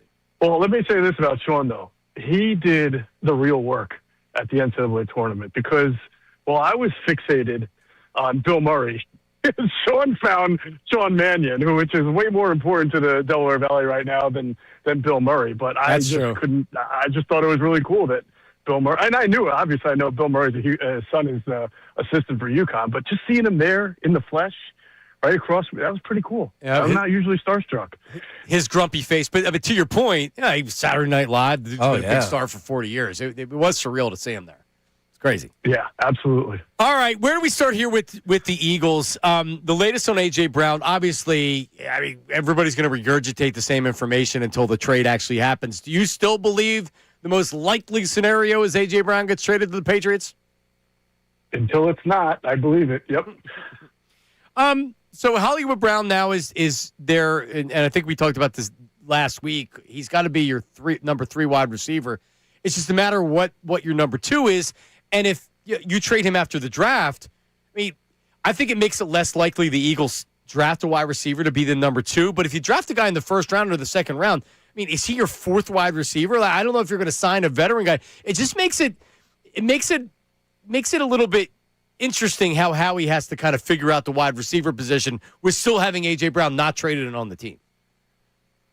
Yeah, yes and no. I mean, I think that, that position, I think we've talked about this anyway, whether you count A.J. Brown or not, you just don't have a lot of depth and future long-term bodies, and I think it's hurt them a little bit. Even when they went to the Super Bowl and lost against the Chiefs in the first one, they kind of had Quez Watkins miscast as a slot receiver. They don't have that true slot, and they don't have really good depth, like long-term depth. I mean, I kind of like the Darius Cooper kid. I think that he's got a real shot, but he's obviously a rookie free agent, and we've got to see more. And Johnny Wilson missed all last year. They missed on Ananias Smith a couple of years ago. He would have been that natural slot. So it's an area they have to upgrade. But I think, to your point, John, right, if A.J. Brown's traded and they know they're trading him, then it would open up the idea that they use a first-round pick on a wide receiver. I still think it's more likely that it would be offensive tackle, offensive line, but it would certainly open up the door to using a first round on a receiver if they know A.J. Brown's not going to be with them. I was watching NBC Sports last night. Barrett Brooks was making a case that there's no weaknesses with this roster right now, and I would think, and I would disagree. I'm not trying to misquote him. I'm 99% sure that was what was said. It's not a feel fact. It's not a feel fact, and I was just like, wait a minute, like. How do you not look at the defensive end position, the edge rusher, as a weakness right now when it comes to this roster? Am I off on that? What am I missing there, Jeff?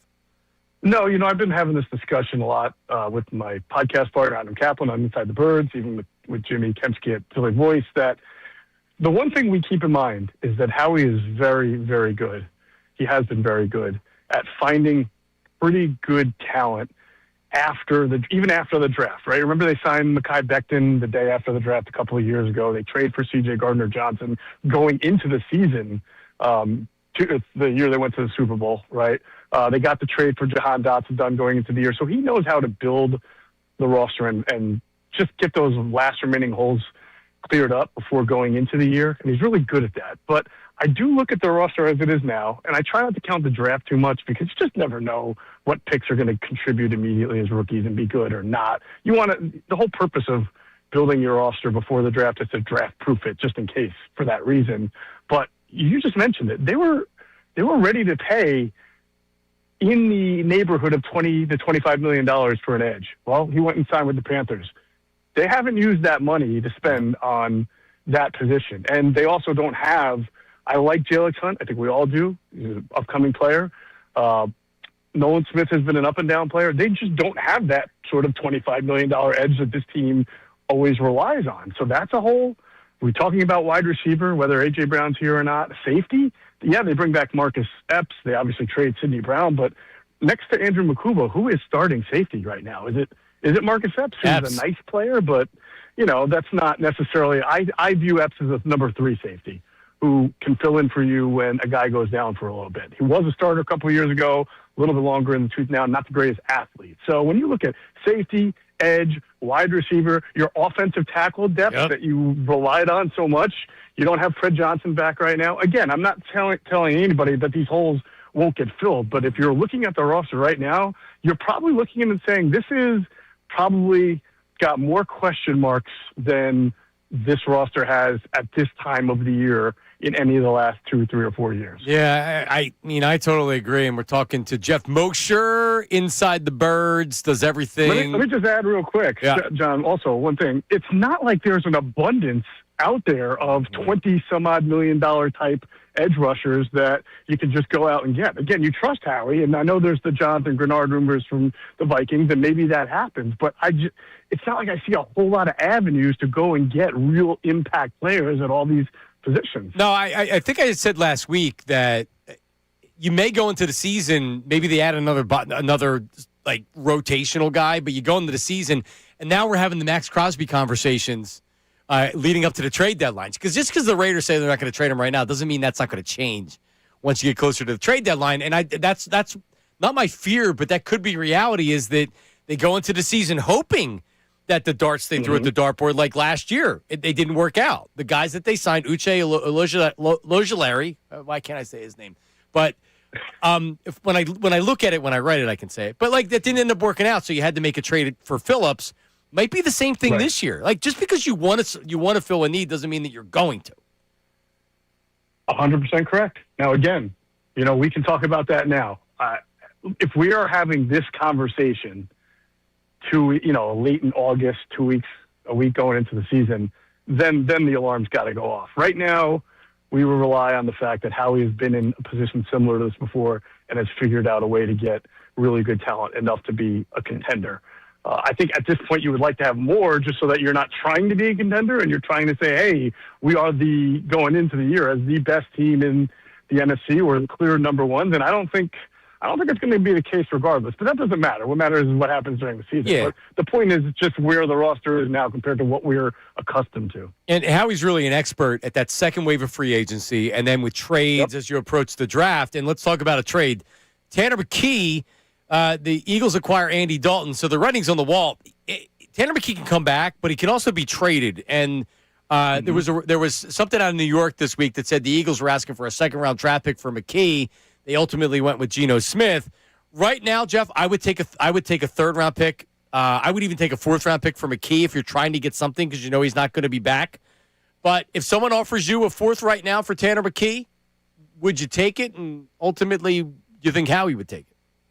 No, I wouldn't, because right now, the way the landscape is, there's still teams right now that are not sure about their quarterback. There's going to be teams that come out of the draft that thought that maybe they could get a nice development, a good backup quarterback or didn't, or a starting quarterback and didn't.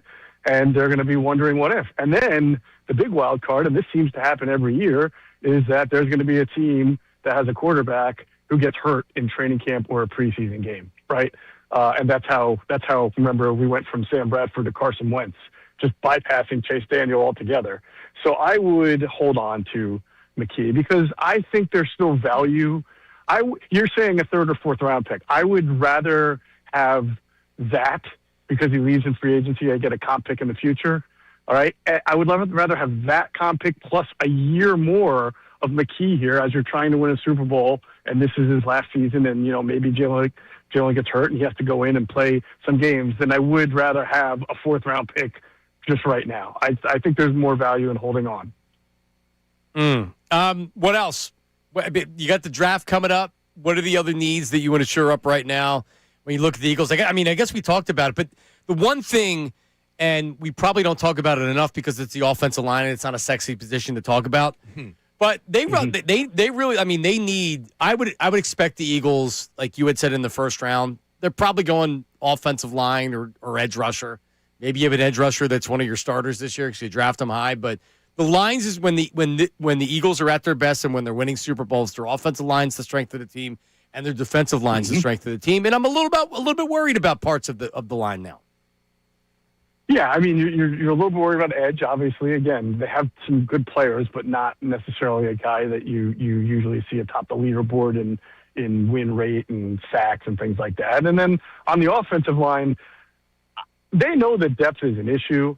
They're also about to run a new offense. Could they bring back Fred Johnson? Sure. But I'm not sure Fred, the way he's built, like these big, massive road grading types are going to exactly be what Sean Mannion's looking for, especially if he's trying to bring a little bit more outside zone or wide zone to the offense. So they may be in the process of just evaluating what they want out of A, offensive lineman, and B, their depth at that position before they make some additional moves there. Not as worried about it because I know that they'll prioritize it. But again, you start to look at, who's available and wonder if there's enough bodies there. Yep. All right, Jeff, I know you hear things. Great job over at the Philly Voice. You got Kemsky with you. You guys get some rumors from time to time. What are you hearing about Sean Mannion? Obviously, he's been here for a little bit, not too long. But he's out and about. I saw him, like I said, down at the games, running with Connor Barber, no hat on, stood out like a sore thumb for, diehard Eagles fans. They would have picked him out. What are you hearing? Are you hearing anything? Is, the offense coming together? What's happening there? It was tough, Sean, because when I went and spoke to people around the league, it's not like this guy has been in the league for 8 to 10 years enough for people to know what he's going to be like as a coach. I got some, he's an interesting quarterback. He's a bright guy, offensive mind and all of that. But the biggest response I got was, especially for people who know the Eagles or may have had ties to them at one point, was, wait, didn't you fire the last guy because he didn't have experience and now you're going, So like basically everyone's kind of like us, right? We have the same kind of radar or red flag mentality when it comes to that hiring. And the fact that he's only been in the NFL 2 years as a coach just meant that there was not a whole lot for people to work with as far as reputation or knowledge. You'd have to have known him for a while and really got in his head. And again, that's hard for a guy who's only been coaching 2 years. When is he going to address the media? When do you have your first crack at him? Oh my God! Who knows, after minicamp, right? After the draft. It's probably going to be around OTAs, I would think. Yeah. Yeah. All right, there you have it. Jeff Mosher. Jeff, my pick of the weekend: Michigan State plus 1.5 over UConn. Wow. The 2-3. That's going to be a great game. Yeah. I honestly thought UConn was going to lose to UCLA, so I was impressed that they got back to the Sweet 16. They have a lot of issues. They have some injuries. They can't shoot the ball very well. No. So I could see Michigan State always plays really well in the tournament. So, yeah, that's a good pick for you. All right. Thanks, Moshe. We'll talk to you, man. You're the man, Moshe. I like Iowa State, by the way. Iowa State was my team to make it to the championship game, actually. Tough loss. Big-time loss as far as injury is concerned, but that is a real deal team. Look out. It's a light line, too. Yep. All right, Moshe. Thanks, buddy. See you guys. All right, see you. If you like free money, I got one for you. I like free money. St. John's. What shoebox bet did I do yesterday? I don't know. But Ray, do you remember? It was the Phillies win total. I just that's right. St. John's, 6.5 against Duke. Yeah, I'm on it. Okay. The Johnnies. So Iowa State, Tennessee. Short stack a tool. 2-6. Tennessee's 4.5-point underdogs. 2-6 or 1-5. Duke, St. John's 6.5. This is interesting. Michigan, Alabama. Michigan's 10.5. Take Michigan. That's a telling line to me. Mm-hmm. Arizona, Arkansas. Iowa, Nebraska. Nebraska's only a 1.5 favorite. 4-9. How much beer is going to be drank for that game? A lot. Yeah. Those fan bases. Now there'd be a lot of fun for the women's game with only two games that they're allowed to play. Excuse me, 3 games, Ray. Come on. And Quinn and Ray, you guys aren't allowed to ever make the tournament. Wait, only 4 teams that make the tournament. That's completely taking what I said out of context. No, it's not. Yes, really. it is. All right, we'll set the context. All right, the context is this: UConn, UCLA, Texas, and South Carolina are leaps and bounds and then some better than every other team in the tournament. For crying out loud, 103-34 was the final score. Like, what are we doing? Don't you feel for these girls? It was 65-12 last night. 100-58 Texas. So here's what, because you probably didn't hear this, and it wasn't going to make the news at noon. Yes. The head coach of Syracuse is so mad because it's regional. So if you're not one of the top seeds, you pretty much play UConn every year. Okay. So she was complaining they were playing UConn again. It's like, well, have a better team, and then you don't have to play UConn. Yeah. Have a higher seed so you have a home game. Then you don't have to play UConn. I feel her pain. They scored 45 points. So my point is, let's just go to 4 teams. All right? The 1 seeds. Because realistically, they're the only ones that have a chance. So you weren't taken out of context. That's exactly what you said. No, yeah, right. But see, you guys are making it seem that I am against women's hoops, and I'm not, because I want to give them another bracket and like one that everybody can have an opportunity of winning. Right. So like on the men's side, when you don't make the round of 68, correct, the 68 teams, you go play in the NIT. Yes. And you tell me about your NIT bracket.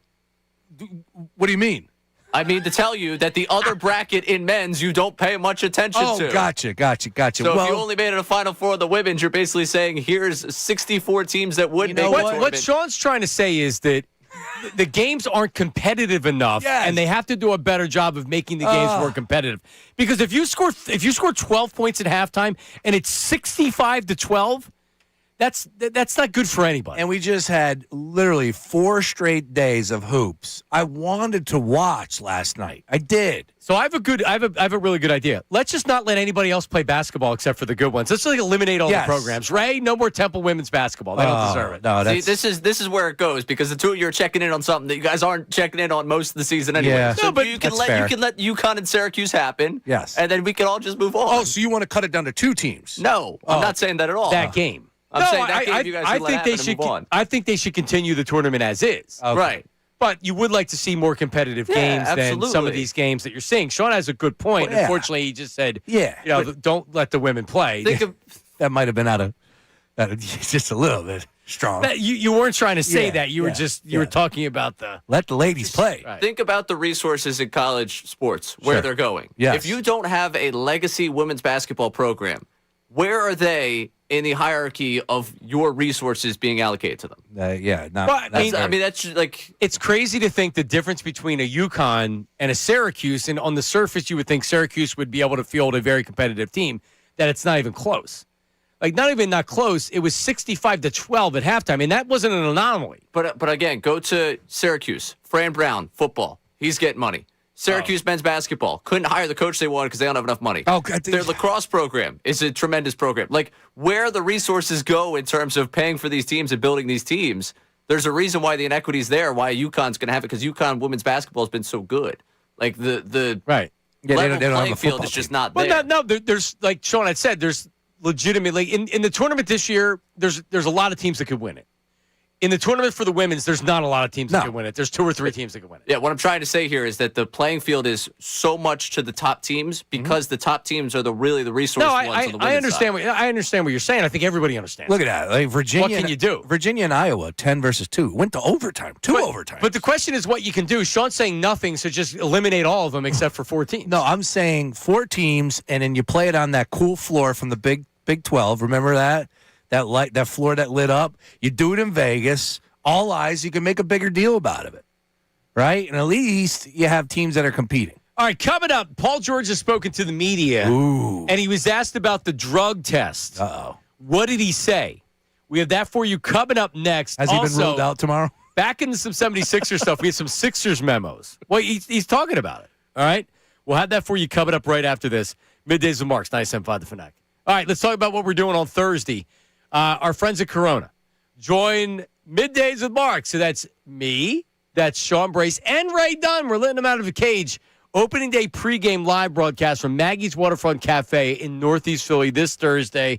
So Thursday, 10 a.m. to 2 p.m. The weather's going to be nice. Get out and check us out. So we're going to hang by the river, do our show, grab a nice cold Corona, and get in on the fun with us. $5 Corona Light drafts, $4 Corona extra bottles. Plus, we're giving away Phillies tickets to a future home game and limited edition 97.5 The Fanatic opening day T-shirts. While supplies last, Corona, the official cerveza of Major League Baseball. Limes in, play ball. You must be 21. Please drink responsibly.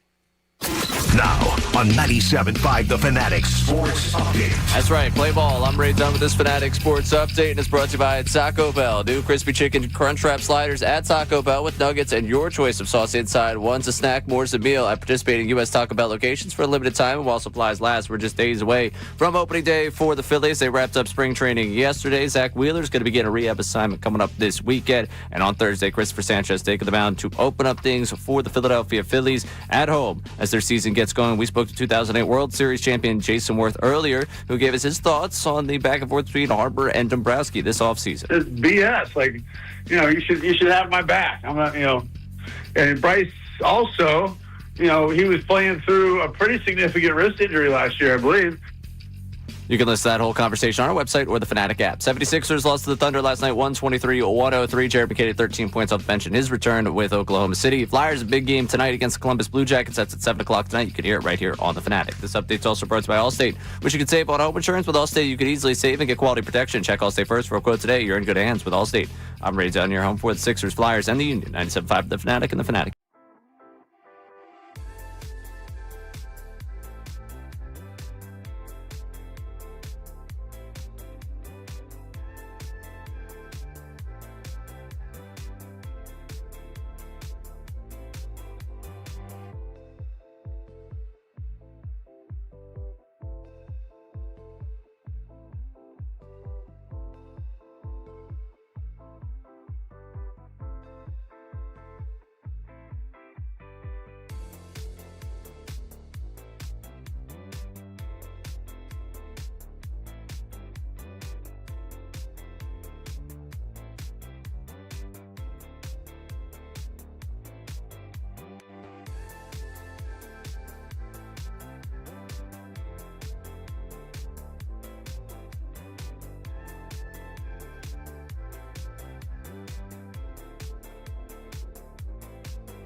All right, we have what Paul George said when speaking to the media in a second, but we need 2 minutes on this. Ricky Vitalico joins us in studio. The knockout tournament tomorrow night after the 76ers game.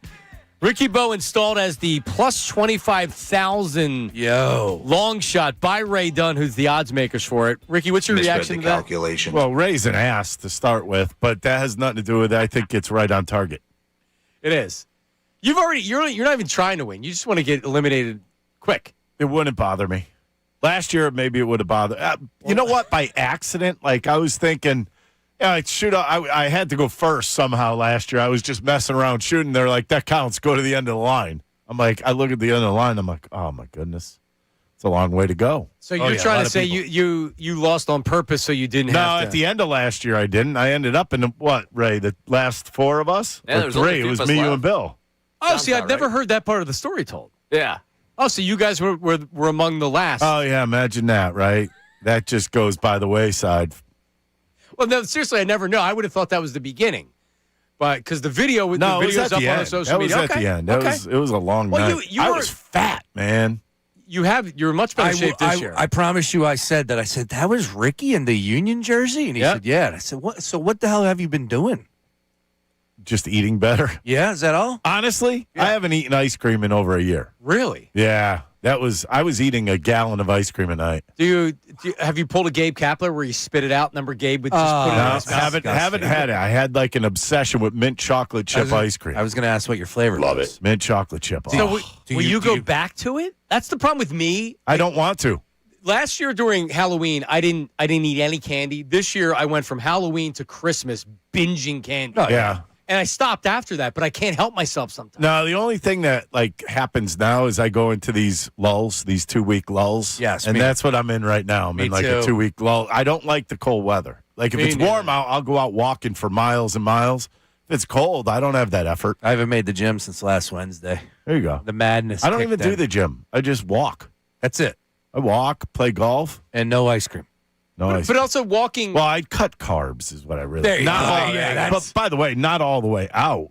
And I learned something odd because when I started doing it, I lost like 8 pounds immediately, and then it just stopped. Like I couldn't lose anymore. And I talked to a guy that I know that's a nutritionist, and he said, "You have to carb load once a week." I'm like, "What?" He goes, "Yeah, go get a pizza on a Saturday." And so I started doing that, and then it started coming off again. Well, look at him. Ricky's looking fantastic. Now, he is. What will that mean? So here's what I want to do. You and Ray Ray, join us in here, all right? You guys need to be grouped together. Yeah. Last year, Ray, were you were positioned behind Ricky? At the end, somewhere in the line, yeah. Okay. We worked our way to one another. So this year, it's. I would like to start it where. Well, what we normally do is we split everybody up. Okay. So I need, as far as host, I need you to be behind Ray in the ordering. All right. Okay?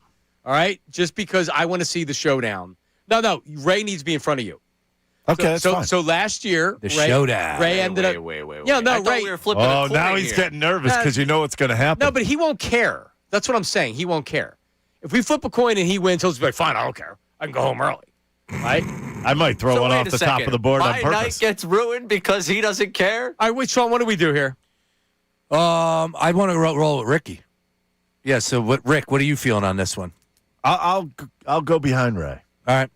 Yeah, let's do it. Of course you're going to. Why would you pick to be in front of me? You saw the video from last year. Last year, you benefited from being positioned That's right. behind. So we're going to flip it this year. I had to go through dozens of people. It didn't start with me behind Ricky. But you got there. But did it start? That's a credit to me. Hold on. But did the tournament start with you behind him when the first person went? Technically, he was the first person. I went first, so behind him. Okay. All right, you go first this year then. Oh, great. And we'll have Ricky positioned behind you. Well, I mean, you've been showing off that you beat Ricky. What the hell are you talking about? By the way, in all honesty, when was the last time anybody picked up a basketball? Saturday. Really? Or Sunday. Well, I have a hoop. Oh, God. Over the summer? Mine was last knockout. Probably the That same was with the last Ray. time I picked up a basketball. I know. I picked up the ball at the Leacourse floor like 3 or 4 weeks ago, and it was ugly. Okay. Well, I mean, I have a driveway rim. So. I used to be able to shoot. Well, you were good in high school, right? Yeah, I was good in high school. I just can't. You could dunk in high school. I could dunk. Do that? Sean could too. You didn't know that. Oh, Sean yeah, was a And I was, by the way, how tall were you? You weren't very tall, were you? I couldn't. I just had strong legs. I barely touched the rim. Dude, if you saw me, I was Skeletor in high school. I had these big legs with no upper body. Right. Skeletor. Well, I mean, that's you're a successful pitcher in Major League Baseball. How you feeling throwing out the first pitch? How you feeling about that? I haven't really even thought about it. I'm going to go out there, grab the ball, throw it to home plate. Oh, okay. There's going to be I'm pretty sure there's 4 of us. You know it would be better for the show, right?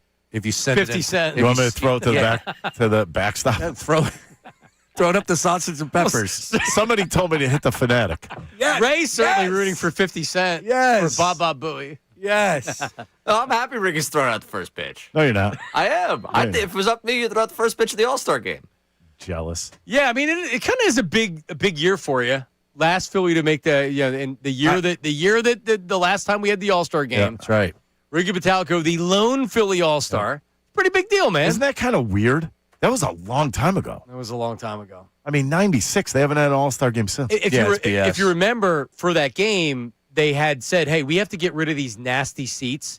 So they took because you remember, in the vet, it was like red seats were all the way up top. Yellow, but they became red, brown. Orange. Yeah, and then it was like half and half. Right. They brought in the blues. So they brought in the blues, but then by the All-Star game, they had all of the seats that were all in blue. Yeah. And that's what I remember the most from that was that's how they got ready. I've never seen it that packed. They oversold that. There's no doubt about it. 93 NLCS. I've never been in a stadium that was that loud where you could feel it shaking. Well, yeah. For a Phillies game, the Eagles games or whatever, but for a baseball game that has 63,000 people there, and that's how it was for the All-Star It's funny. game. We played in, remember the Metrodome? Yeah, sure. Minnesota. Oh, you couldn't hear yourself. Yeah. Like, I remember playing a baseball game, and it was like early in the season, it was like sold out. You couldn't hear yourself think. Like Herbeck was he was good. Jack Morris with the baggie in right field. Yeah, the big trash bag. Yeah, the trash bag. That was a good team. All right, there he is. So Ray, you're going first. We decided. Good. I'm glad. I went from a coin flip to I'm just going first. Yeah, that's really, really great. Lock it in, Ray. Cater everything to Colarulo. Now we cater everything to his co-host. Well, I mean, it's all right. I'm trying to be fair. You're going to make things interesting. Yeah, no, it makes sense. Good right. stuff. All right. Well, good on that team Middays thing where we were trying to take over the world. That lasted all. Well, we also have to make things interesting for the station too. All right. Speaking of the station, I see Cole Hamels will be joining the party at 4 p.m. today. Get out. Yeah. Cole's on today? Cole's on today with Bill and Ricky. Did you notice Cole? Savannah. Cole looks like he's a power lifter. He's all jacked up. He didn't look like that when he pitched. No. He did President Steve. He was on President Steve, and he was wearing a T-shirt. Take a look at the Instagram pictures. Dude, he's jacked up. Well, what do these guys have to do with their time besides buy horses and lift, right? And Cole's elected to lift. I remember one story real quick at spring training. Cole was walking around the locker room, and there was like a piece of paper on the ground. And the way he picked it up is still with me to this day. He picked it up and went, I remember. Anyway, and I dropped it like. He was like, yuck. Yeah. I was like, whoa. I remember. But what a badass pitcher. All right, Paul George says he does not know exactly the repercussions, that's the quote, exactly the repercussions of what he took that triggered his suspension, but declined to share what he took. Called the situation, quote, poorly timed and spoke about it being motivated by a desire to get his body right. Asked for the substance that triggered his suspension, quote, I won't get into the specifics of what it was. That's more on the personal side. Yeah, I bet. I have an issue with it, and I guess maybe it's shame on me for thinking that he would be honest. But if we're going to go down the path... He was honest. He said, I'm not talking about it. Yeah, I guess. But if we're going to go down the path of mental health... Yeah, that's BS. Then stand on it and open up and talk a little bit more about it. Because you can't get suspended for 25 games, almost a third of the season, and just, like, it's all good. Because it's not. You guys went 13-12 with that stretch. Very well could have won a few extra games, and every game matters. All right, we'll wrap up that conversation coming up. We'll try to take a phone call, the YouTube chat recap, and we have some Sixers memos that were sent in, voice messages. All right, that's coming up next. Middays with Marks, 97.5 The Fanatic. The Flyers.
back. Middays with Marks.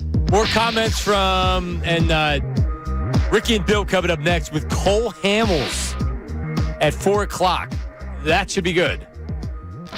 I told you that I was going to get annoyed by this Paul George stuff. And you are. Paul George from Kyle Neubeck, who's down there from PHLY Sports, said, quote, Paul George implied that his body knee was not right midseason and that there was a hidden blessing from missing this time due to suspension. And then Paul George, quote, this 25 games is just what I needed, I think, for my body to kind of heal and be in a better place. And I just have an issue with that because, dude, like, oh, I'm so happy for him. 82 games is the season. You missed 25 games, and we're supposed to be like, you know what? That was the best thing for. Honestly, is that not a shot at the league? Isn't it a bigger picture of like, if that is the way a star player, I'm using the word star loosely, but Paul George is revered. Like, if that's the way he's approaching this, isn't that a shot at the league? I mean, the only reason he cares is he forfeited how much money? What's he making a year? 25 games, tens of millions of dollars. It was a couple million. More than a couple. I mean, how much does he make a year, Ray? Paul George, 40? 50. 50? Yeah, so he's losing out like $20 million. Damn. But, no, he doesn't care. No. Sean, the self-awareness of these NBA players that have guaranteed contracts, at least the NFL players, they get their ass kicked. Their careers are shorter. They're non-guaranteed contracts. They're shorter careers. These guys, they like literally...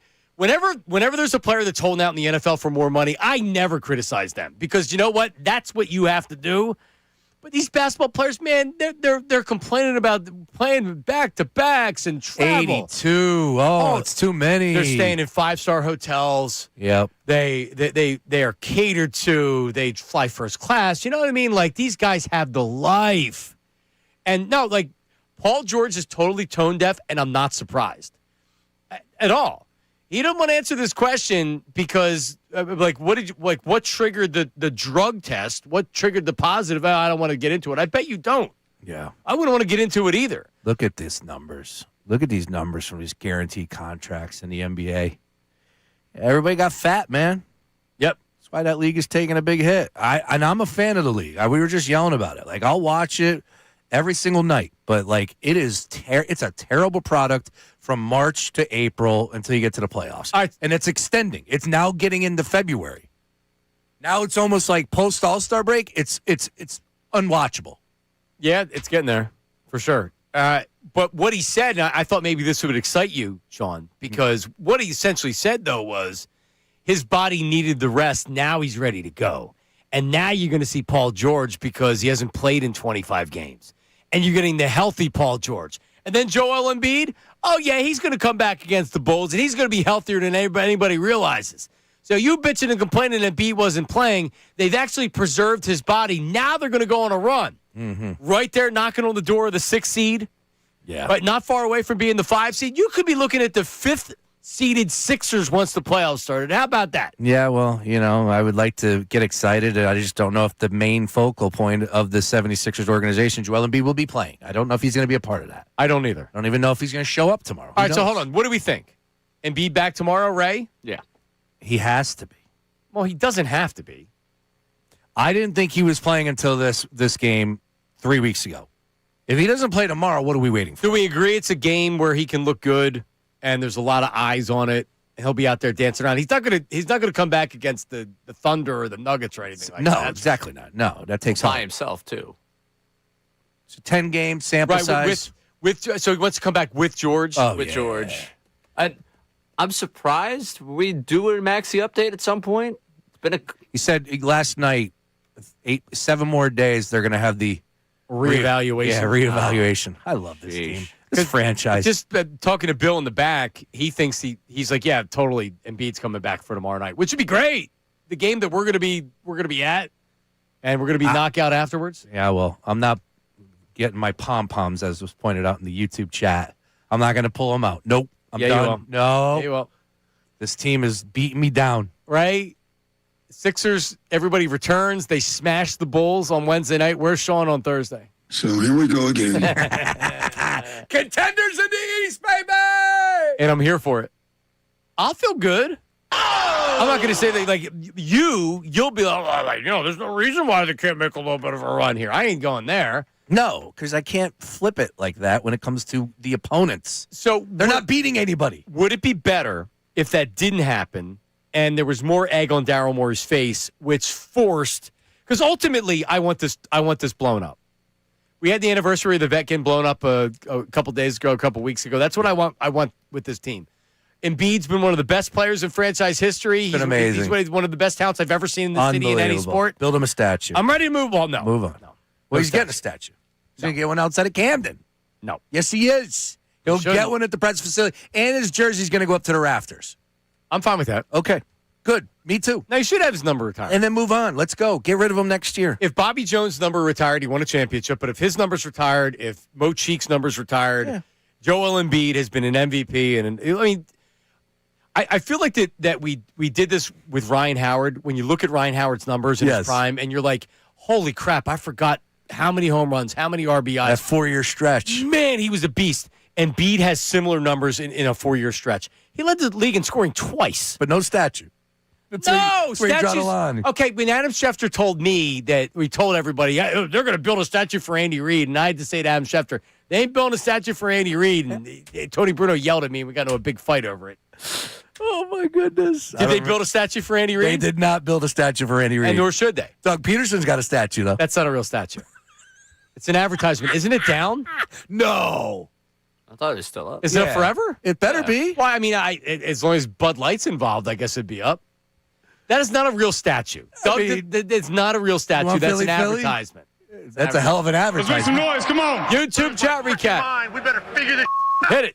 It's time for the YouTube chat recap. How about filling us in? Let me tell you something else, man. Watch us live on YouTube every single weekday. I can't lie. Let me tell you something. It's the Middays with Marks YouTube chat recap. Hit me. Ray's Ring Doorbell has seen the women's Final Four more than CBS Sports has televised over the past 25 years. Oh, my God. Dawood from the YouTube chat. How about that? Dawood. Yeah, Ray's become a legend in YouTube chat recaps. Own mind.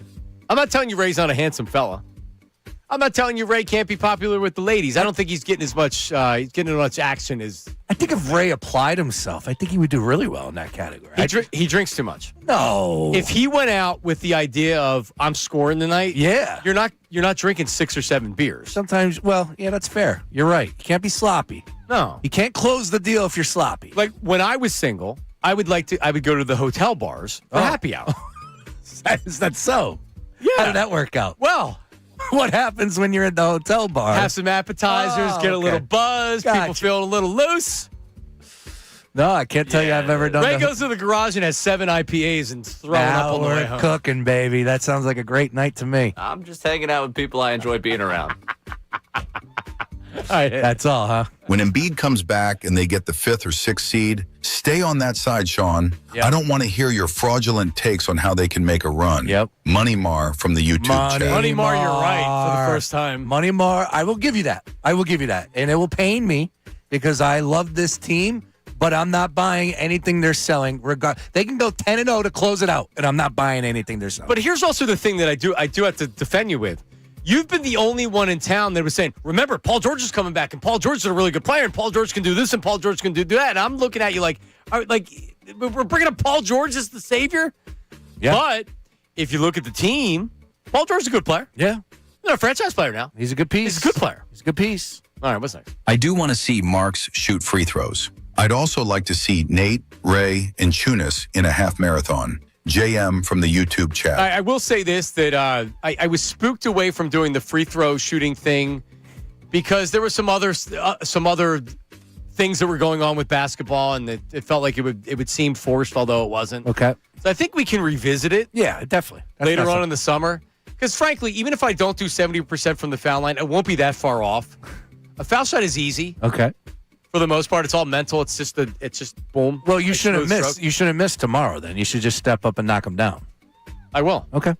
Oh yeah, no, for sure. I will. I will shine, without a doubt. All right, what do we got, Ray? Brace shoots free throws with both hands over his head like he's doing an inbound pass.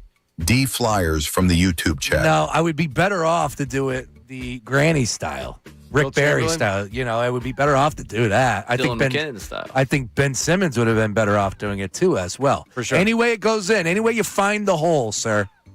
I've heard that before. Hello. Pause. What's next? Who would win in a 3-on-3 tournament between the morning show, midday show, and afternoon show? Terrell from Philly. Don't you remember I was doing this when I first started? And I'd said we're the most athletic show. And obviously we would beat the morning show. Because, Kincade, if Kincade's going to play. Kincade's that's a not huge even hole. suiting up.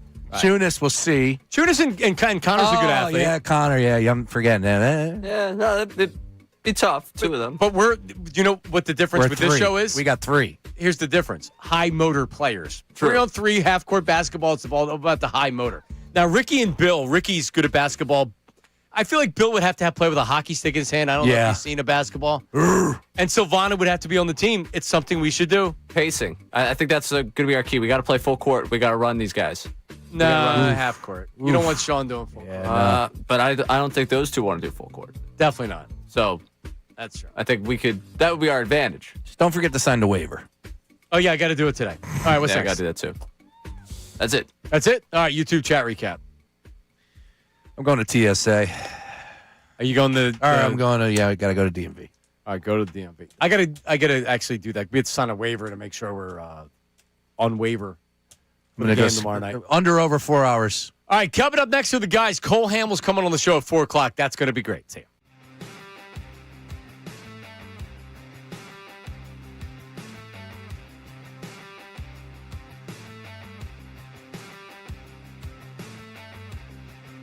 I believe. You can listen to the full conversation with Worth on our website or the Fanatic app. 76ers lost to the Thunder 123-103 last night. VGH comes in of 30.